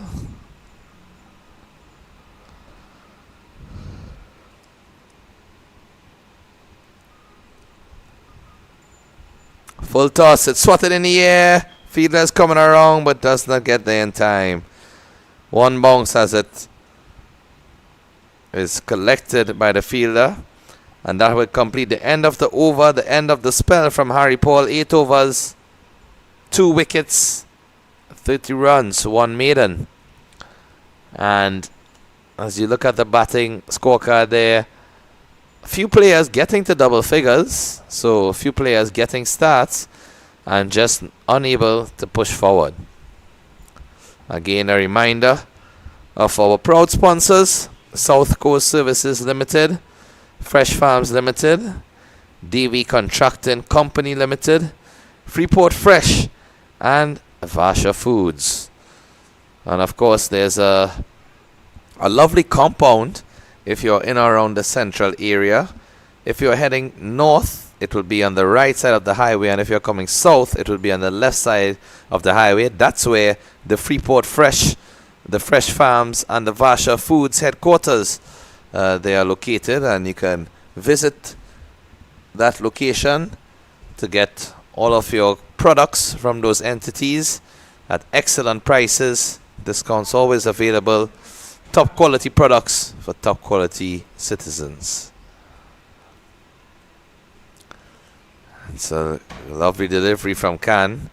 Seemed to be a tricky customer to deal with from his first over. Some deliveries skidding on extra low and some raising to around chest height. And that one, as you see, some extra bounce, and it was pushed uppishly but safe in the end. 67 needed in 77. Getting ever so closer to a runner ball being required.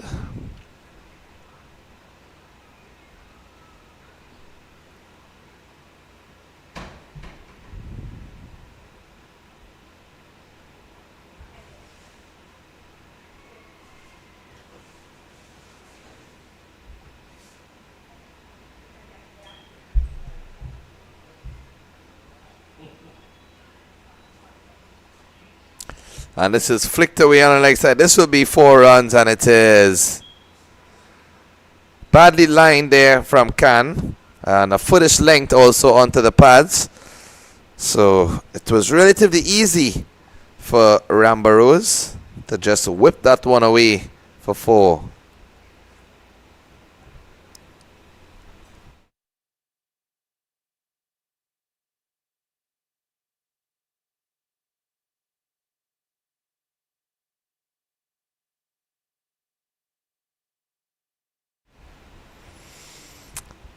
Rambarose again.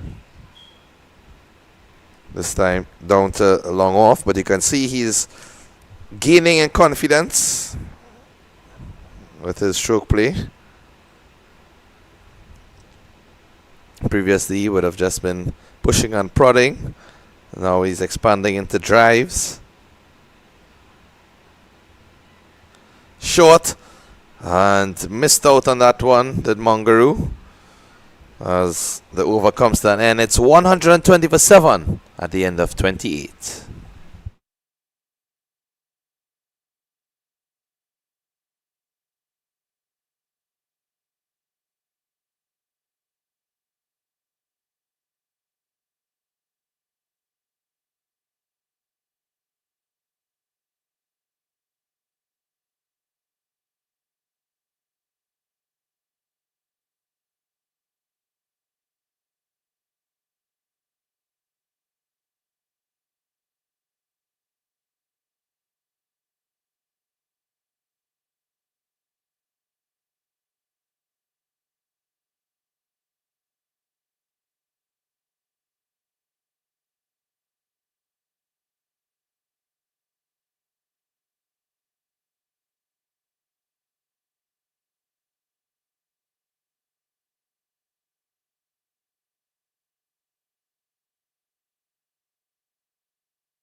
So we're back here with the action live at the National Cricket Centre.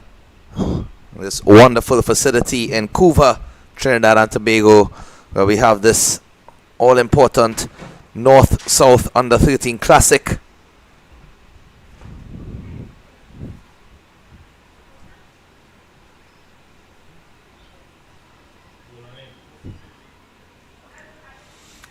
It's going to be a change in bowling from this end.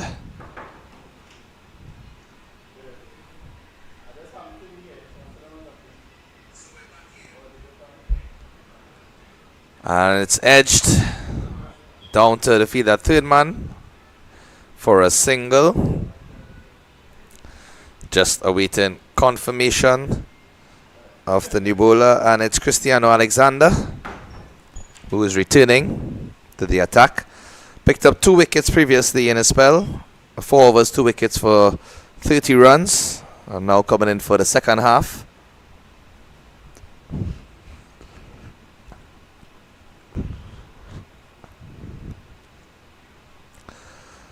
Play on a miss there from Mungaroo. Looking for an overthrow as the ball trickles past the bowler. Not yet retrieved.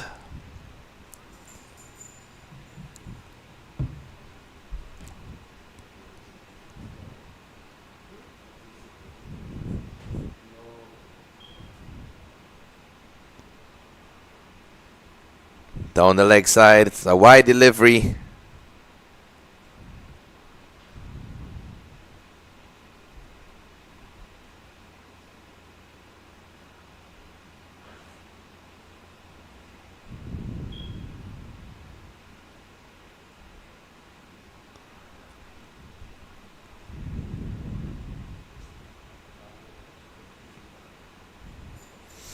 And that's a lovely looking drive through the offside for 4. Expansive stroke from Jonathan Mungaroo. Given the opportunity to free his hands with a delivery that was around the half body length. Just outside of the line of the off stump. You can see there, getting his front foot towards the line of the ball and freeing his hands. Excellent stroke.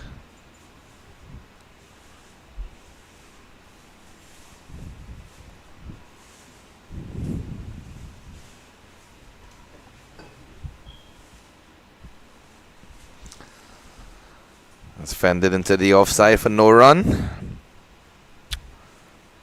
But you can see a difference in intent after the drinks break from the South Under-13 batsman. Probably some words from the coach encouraging to play positive cricket, because if you have to go down, you might as well do it fighting. That's a good delivery, well played also from Mungaroo.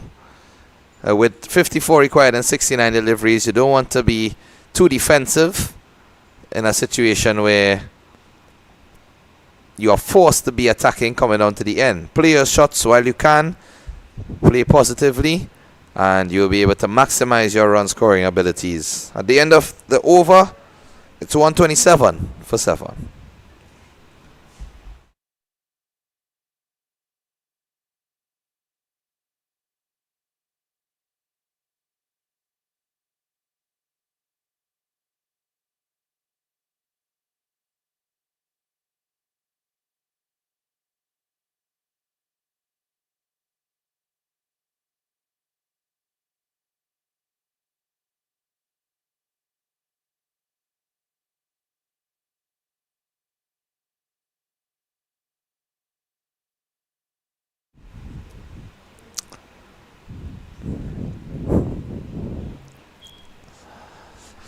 Sheikh Khan will continue.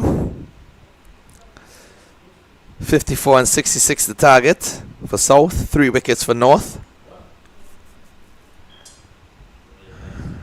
And good cricket.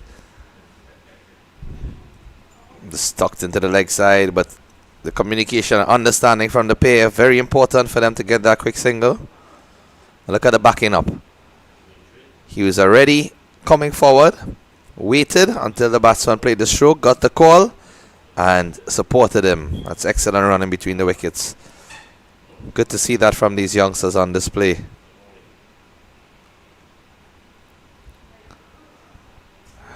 Bit risky with that shot. Mongaroo backing away, looking to punch that towards the offside, but safely in the end. It's one of those deliveries from Khan that just skids on and keeps a bit extra low. And it was outside the off stump this time. Played straight to the fielder, but again, such is the understanding from the pair that they are looking to score off of every delivery.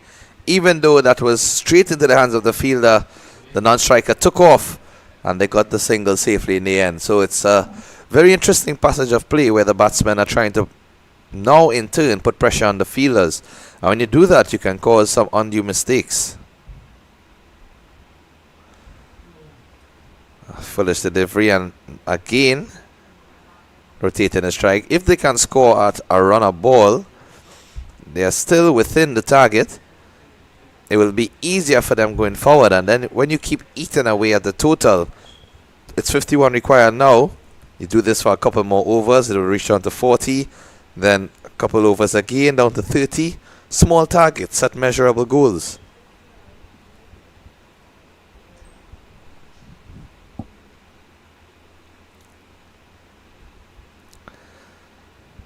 And Easy does it.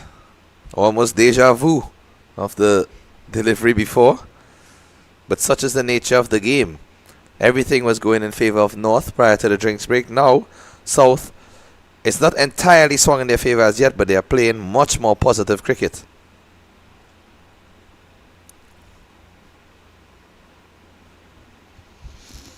And look at that. Short and pulled away into the cow corner region for 4. So after picking up 4 singles in the over, he gets a boundary at the end, and it's 4 runs. 8 from that over to help the South under 13 closer to that achievable target. And just as we were speaking about momentum, that's what the game does. You score singles easily in the over. You put pressure on the bowler, because if he's bowling good deliveries and the batsmen are scoring, he will feel that he needs to try something else, and that in turn might allow the batsman to take advantage of a loose delivery, which is what we saw there. Did not see any short delivery from Sheikh Khan in this spell before, and just because the batsmen were milking the bowling, they were taking a single off of almost every delivery, and good deliveries at that. He felt as if he tried something different, pulled it down, sorted away for 4. 135 for 7 now, 46 required in 60.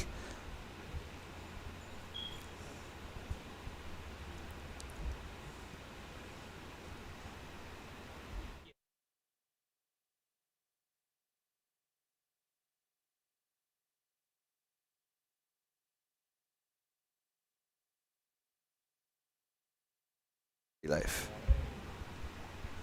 And this is edged away for 4. We speak of momentum, not to repeat it too often, but that's exactly what you are seeing here, folks. The game is slowly shifting in favor of South. Look at that. An edge that runs to the boundary for 4. What could have been another wicket for the North under 13 is in fact 4 runs for the South under 13, and it did not pass too far away from the hands of the keeper, in fairness. So it just goes to show you that the energy is with the South team right now. And this is another delivery that beats the keeper. It would not get to the boundary this time, as he did get a hand onto it. But it's a no ball. Has to be a no ball off the front foot variety, because that delivery was certainly pitching in a normal length.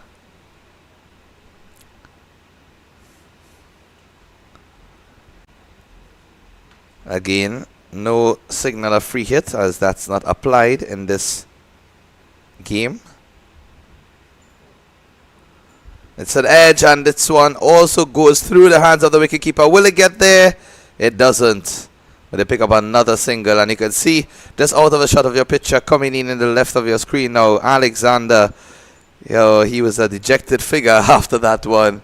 Just walked away from the pitch with his hands on his head in dismay. And it's one of those situations where a bowler is giving his all but not getting the rewards. And now he bowls a full toss delivery that again the wicketkeeper misses, and that fielder down at deep third man, he needs a medal after this over because he's been called into action every single ball.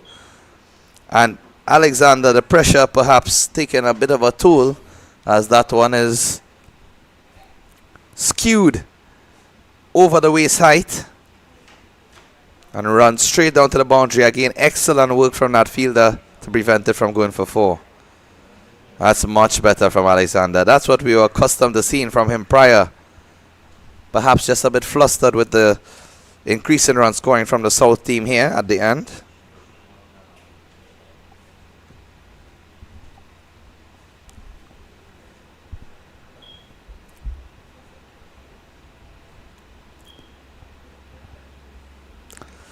Excellent delivery again. Wicketkeeper doing well this time to prevent it from going past him as it bounced awkwardly just in front.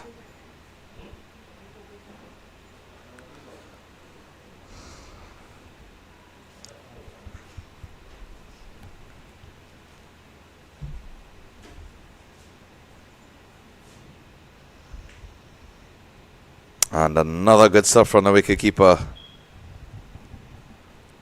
Those are the moments that will count. After already conceding some 8 runs in the over prior, finishing with 3 dot deliveries, 1 legal delivery left. Has to get it right, does Alexander.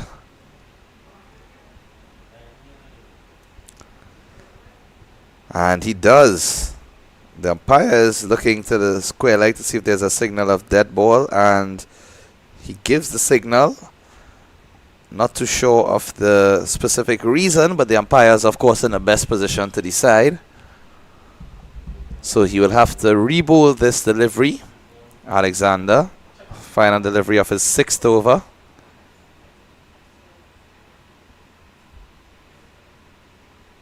Short and cut away nicely. They push for 1, look for the second, but decide against it.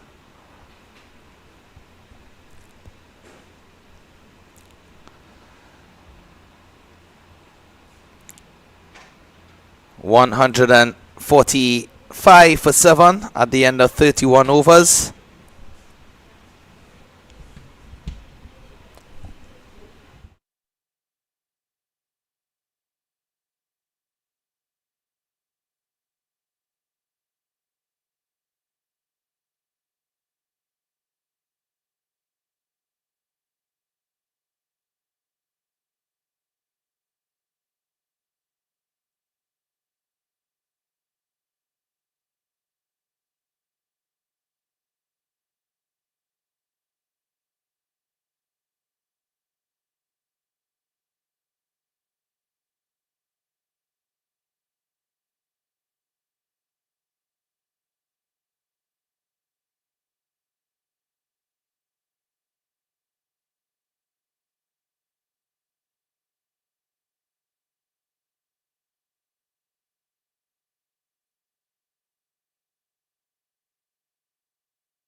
So there will be a change in bowling.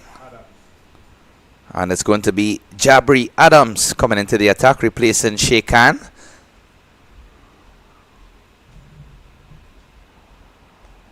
It starts off with a wide delivery, does Adams, and the wicketkeeper does not collect cleanly, so the batsmen take advantage and capitalize on that extra run available.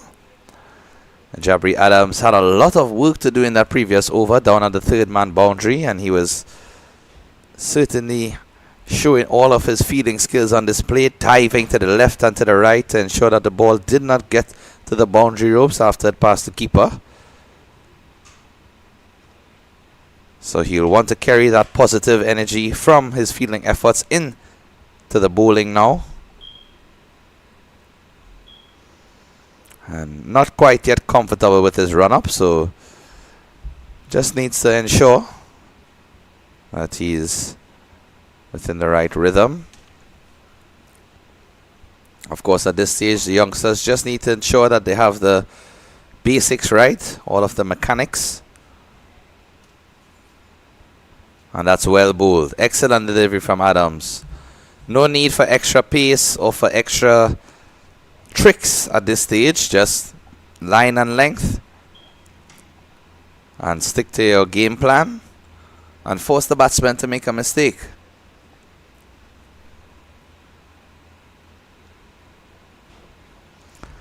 And that's really well played from Rambarose. This will run into the boundary for 4.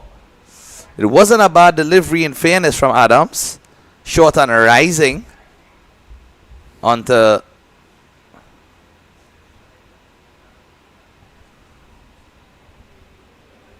in fact, that's Jonathan Mungaroo.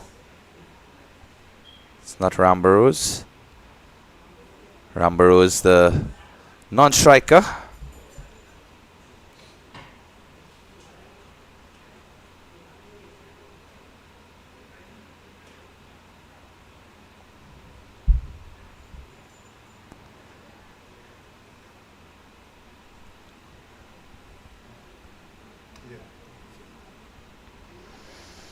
So yes, Jonathan Mungaroo getting increasingly confident.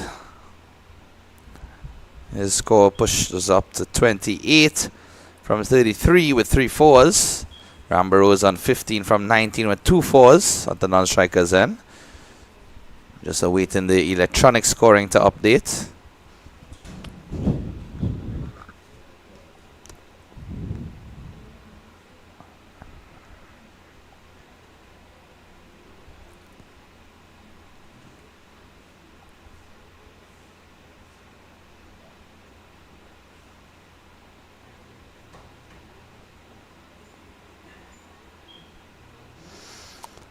And a wide signal from the umpire. Not too sure where this one passed.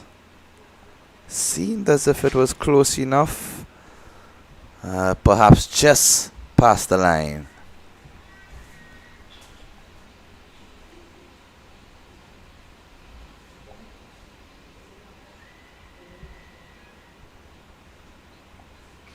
That's a much better delivery from Adams, and his over comes to an end. It's 154 for 7 at the end of 32.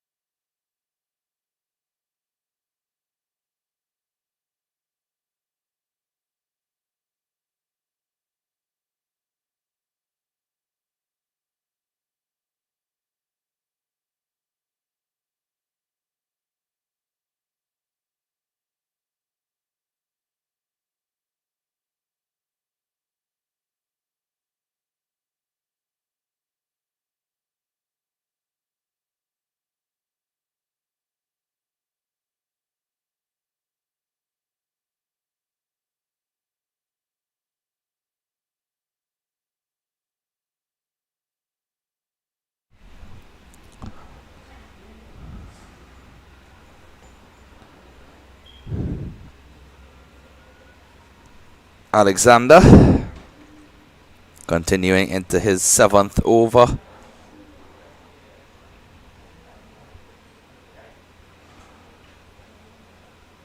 Dot delivery to start. 154 for 7 and 32.1. And this driven nicely through the gap, and it will beat the fielder at mid-off. Runs away to the boundary for 4. What a stroke from Dylan Rambarose on this occasion, the left-hander. Look at that. Majestic, elegant, and timing, precision and placement.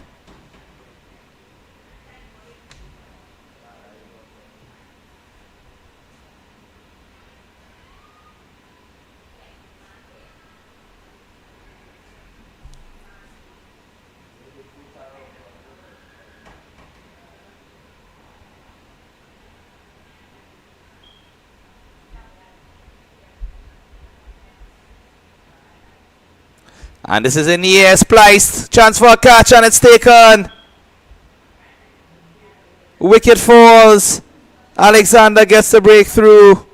And Dylan Rambarose has to go for 19. Just as when it seemed as if South was taking advantage of the bowling and getting ahead of the North under 13 team, they strike back with another important wicket. 23 runs still required. But now 8 wickets down. The score 158 South under 13. 23 needed and 46 deliveries.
New batsman entering the crease.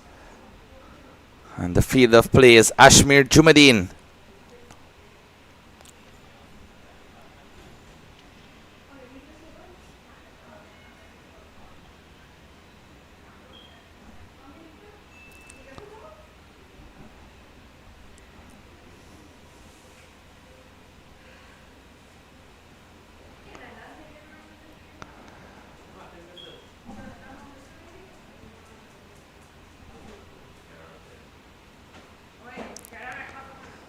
And Jumadeen leaves this one alone, but the wicketkeeper misfields and Mungaroo calls him down for a single, which is now signaled a bye by the umpire. And that's really good awareness from Mungaroo, ensuring that he also regains the strike. 2 legal deliveries left in this over. He might want to get a single off of this delivery or the last. And that's a beautiful Yorker from Cristiano Alexander, indicating to Mungaroo that he's not going to give him any runs to score easily. Look at that. Tailing into the stumps. Almost going beyond the bat and onto the wickets.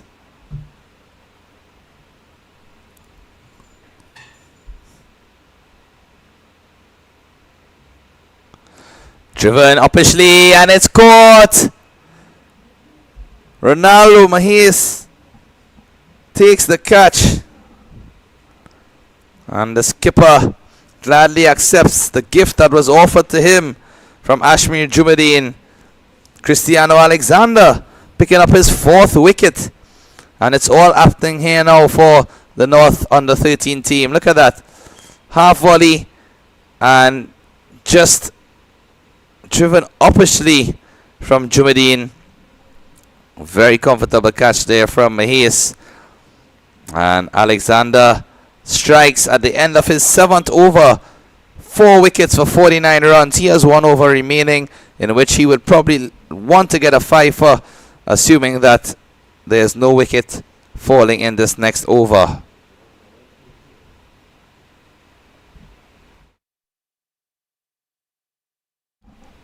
Jumadine is the one still in the crease. It's Jonathan Mongaroo who is dismissed.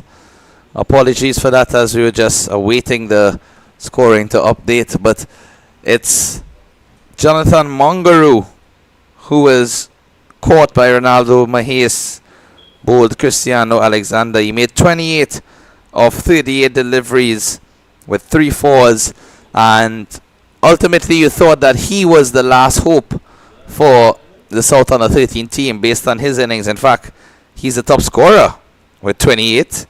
The only other top scorer to reach past 20 would have been Lemuel Joseph with 21, and then Dylan Rambarose with 19. So now Lucas Sabala joins Ashmir Jumadine, the last player at the crease. Still 22 runs required and 42 deliveries. 1 wicket left. That's the equation as we stand for victory for either team. And it's not over until the last delivery is bowled. And anything can happen still. One would assume that North has the advantage, picking up those 2 wickets of the 2 set batsmen in quick fashion. Rambarose and Mongaroo departing one after the next, respectively. But now, ultimately, it's up to Lucas Sabala and Ashmir Jumadine.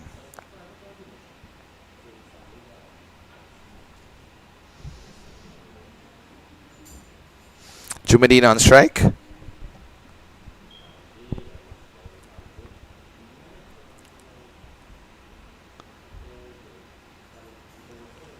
And it's Dariel Dinarine with the ball in hand. Dariel, as we mentioned prior, is the son of Narsingh Dinarine and the grandson of the legendary, infamous Inchan Ali. It's in the air, but it's safe. He bowls left-arm Chinaman. Also bowls some orthodox. So has all of the varieties on display.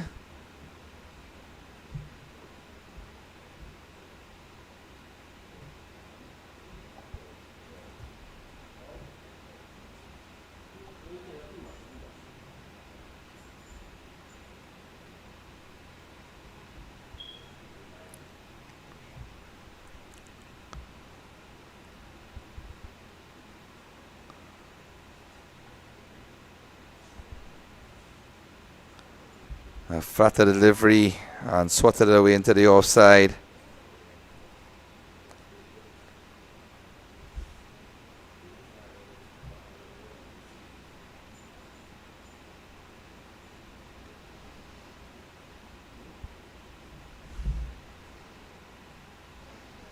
$161 for 9.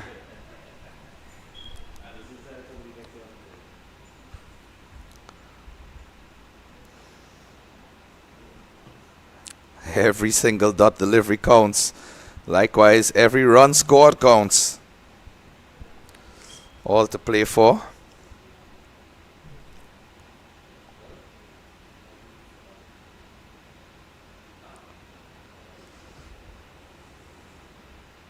And that's straight back behind the bowler for 4. Initially, I was waiting to see, because he didn't look as if he put much power on that one, but such was the timing. And look at this. Dipping full toss. And came off the middle of the bat. Just punched it down the ground for 4. Welcome runs again for the South Under 13.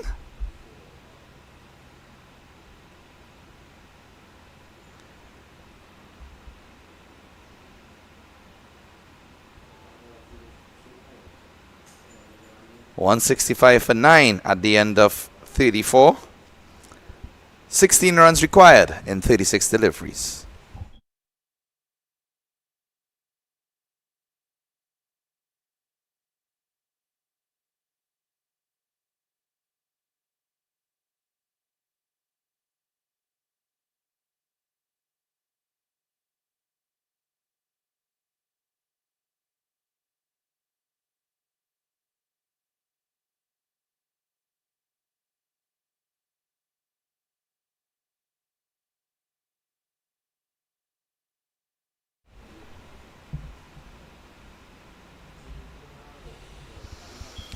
So Cristiano Alexander has a chance to get his 5th wicket in the final over of his spell.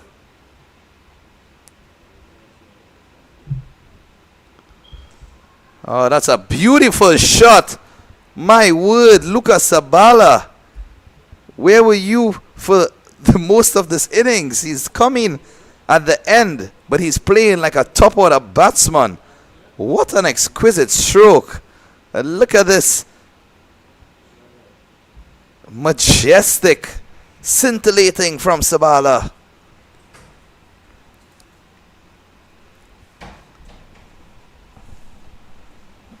I say a wonderful good afternoon to Miss Anna Grant, one of the most hard-working members of the Trinidad and Tobago Cricket Board.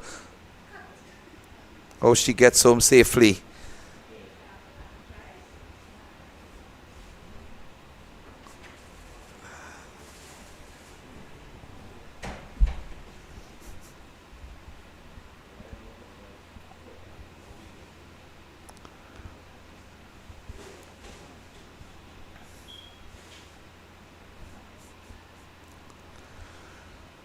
Alexander in the hunt for his 5th.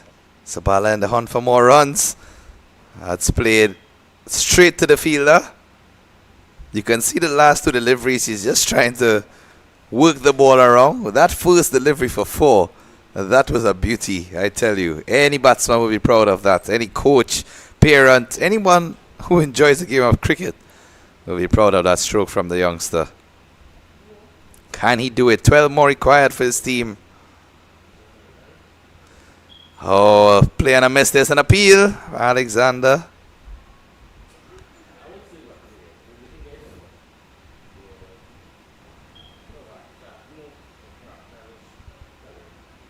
So 3 consecutive dot deliveries now, building some pressure.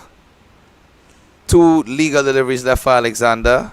If I was in his shoes, I would try to go Yorker length or wicket to wicket, force them to play. And it's outside the off stump. Another dot delivery. That's equally as good, ensuring that they don't score.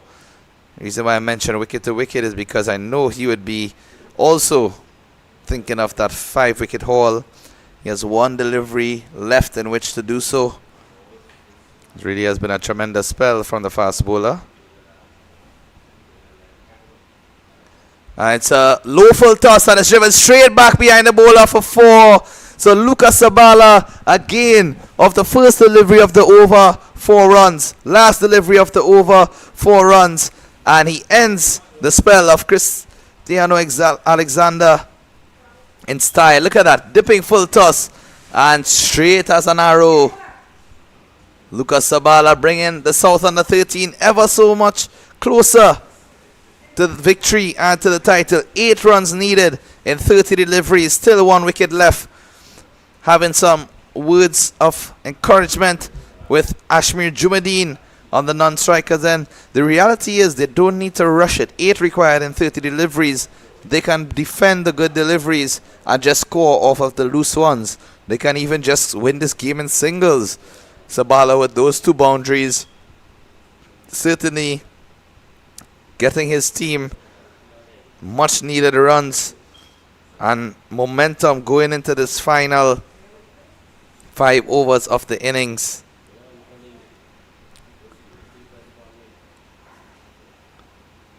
Again, no pressure in terms of the scoring rate.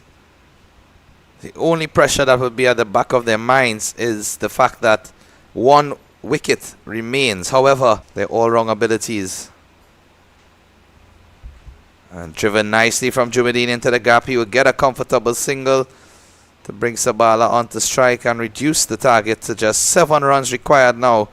So a really impressive fight back from the South under 13. The game ebbed and flowed throughout. They started off attacking, positive, then they lost key wickets at intervals during the middle stage of the innings. A vital partnership between Mungaroo and Rambarose came to an end. And he's bowled. Lucas Sabala going for glory, but instead is snatched by the jaws of defeat at the end. Daryl Junerai picking up his first wicket, and you see there the skipper Ronaldo Mahias. What an excellent show of sportsmanship from the youngster, just going towards the batter with some words of consolation, and all of the players greeting each other amicably, as it should be. Cricket at the end of the day is a gentleman's game, and these youngsters are doing a wonderful job of representing it. So North under 13, they win by 7 runs and 6 runs in the end, and it's really an impressive victory when you look at it overall, because as I was just mentioning prior to that delivery, the game had many twists and turns. Look at that, fired in, and Sabala just lost his shape.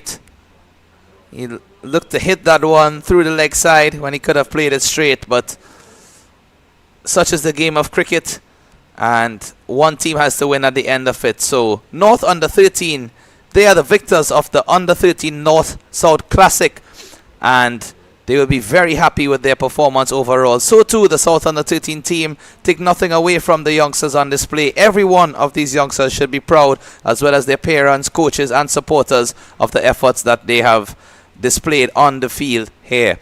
We would also like to say special thanks to our sponsors again for ensuring that this game could have been played and broadcasted for your viewing pleasure. South Coast Services Limited, Fresh Farms Limited, DV Contracting Company Limited, Freeport Fresh and Vasha Foods. Developing talent, building champions, uniting the nation, playing with passion. All of these youngsters have certainly put their hand up, and it will be a tough ask for the selectors when they have to select the national under 13 team. Of course, again, much kudos and applause to the Trinidad and Tobago Cricket Board for ensuring that these youngsters had a forum within which they could have displayed their talent. Even though we know that there is no regional under 13 tournament, the Trinidad and Tobago Cricket Board has ensured to give these youngsters an opportunity to perform, to be selected on a national under 13 team, and they will arrange a bilateral series that will feature in the next couple of months upcoming. So stay tuned for all of the action that will take place, and we will have a presentation ceremony in just a few minutes. So we ask everyone to stay tuned to the broadcast until that presentation ceremony is concluded. Bye for now, and we look forward to you joining us again in the future.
Ask the President of the TDCB and Vice President of Cricket West Indies, Mr. Azam Basarath, to present the following 3 awards.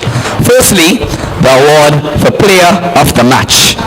This award goes to Cristiano Alexander, 4 for 59 in 8 overs, 30 runs or 51 deliveries with 2 sixes. Next, we'd like to present the medals to the runners-up. So I'd like to ask the captain for the South Under-13 team to come and collect the medals on behalf of his team. Well played to you and the rest of your team for a valiant effort. And now, we'd like to ask the captain for the victorious team, the North Under-13, to come and collect the trophy for the Vasha Foods and TDCB North-South Under-13 Classic.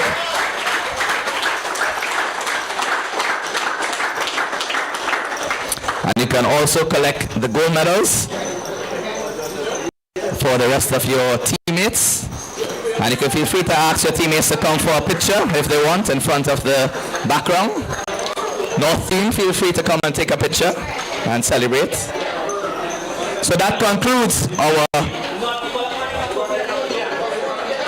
Yes, so now it's time for pictures. So officially, that concludes the post-match presentation of awards for the Vasha Foods and TDCB's North-South Under-13 Classic.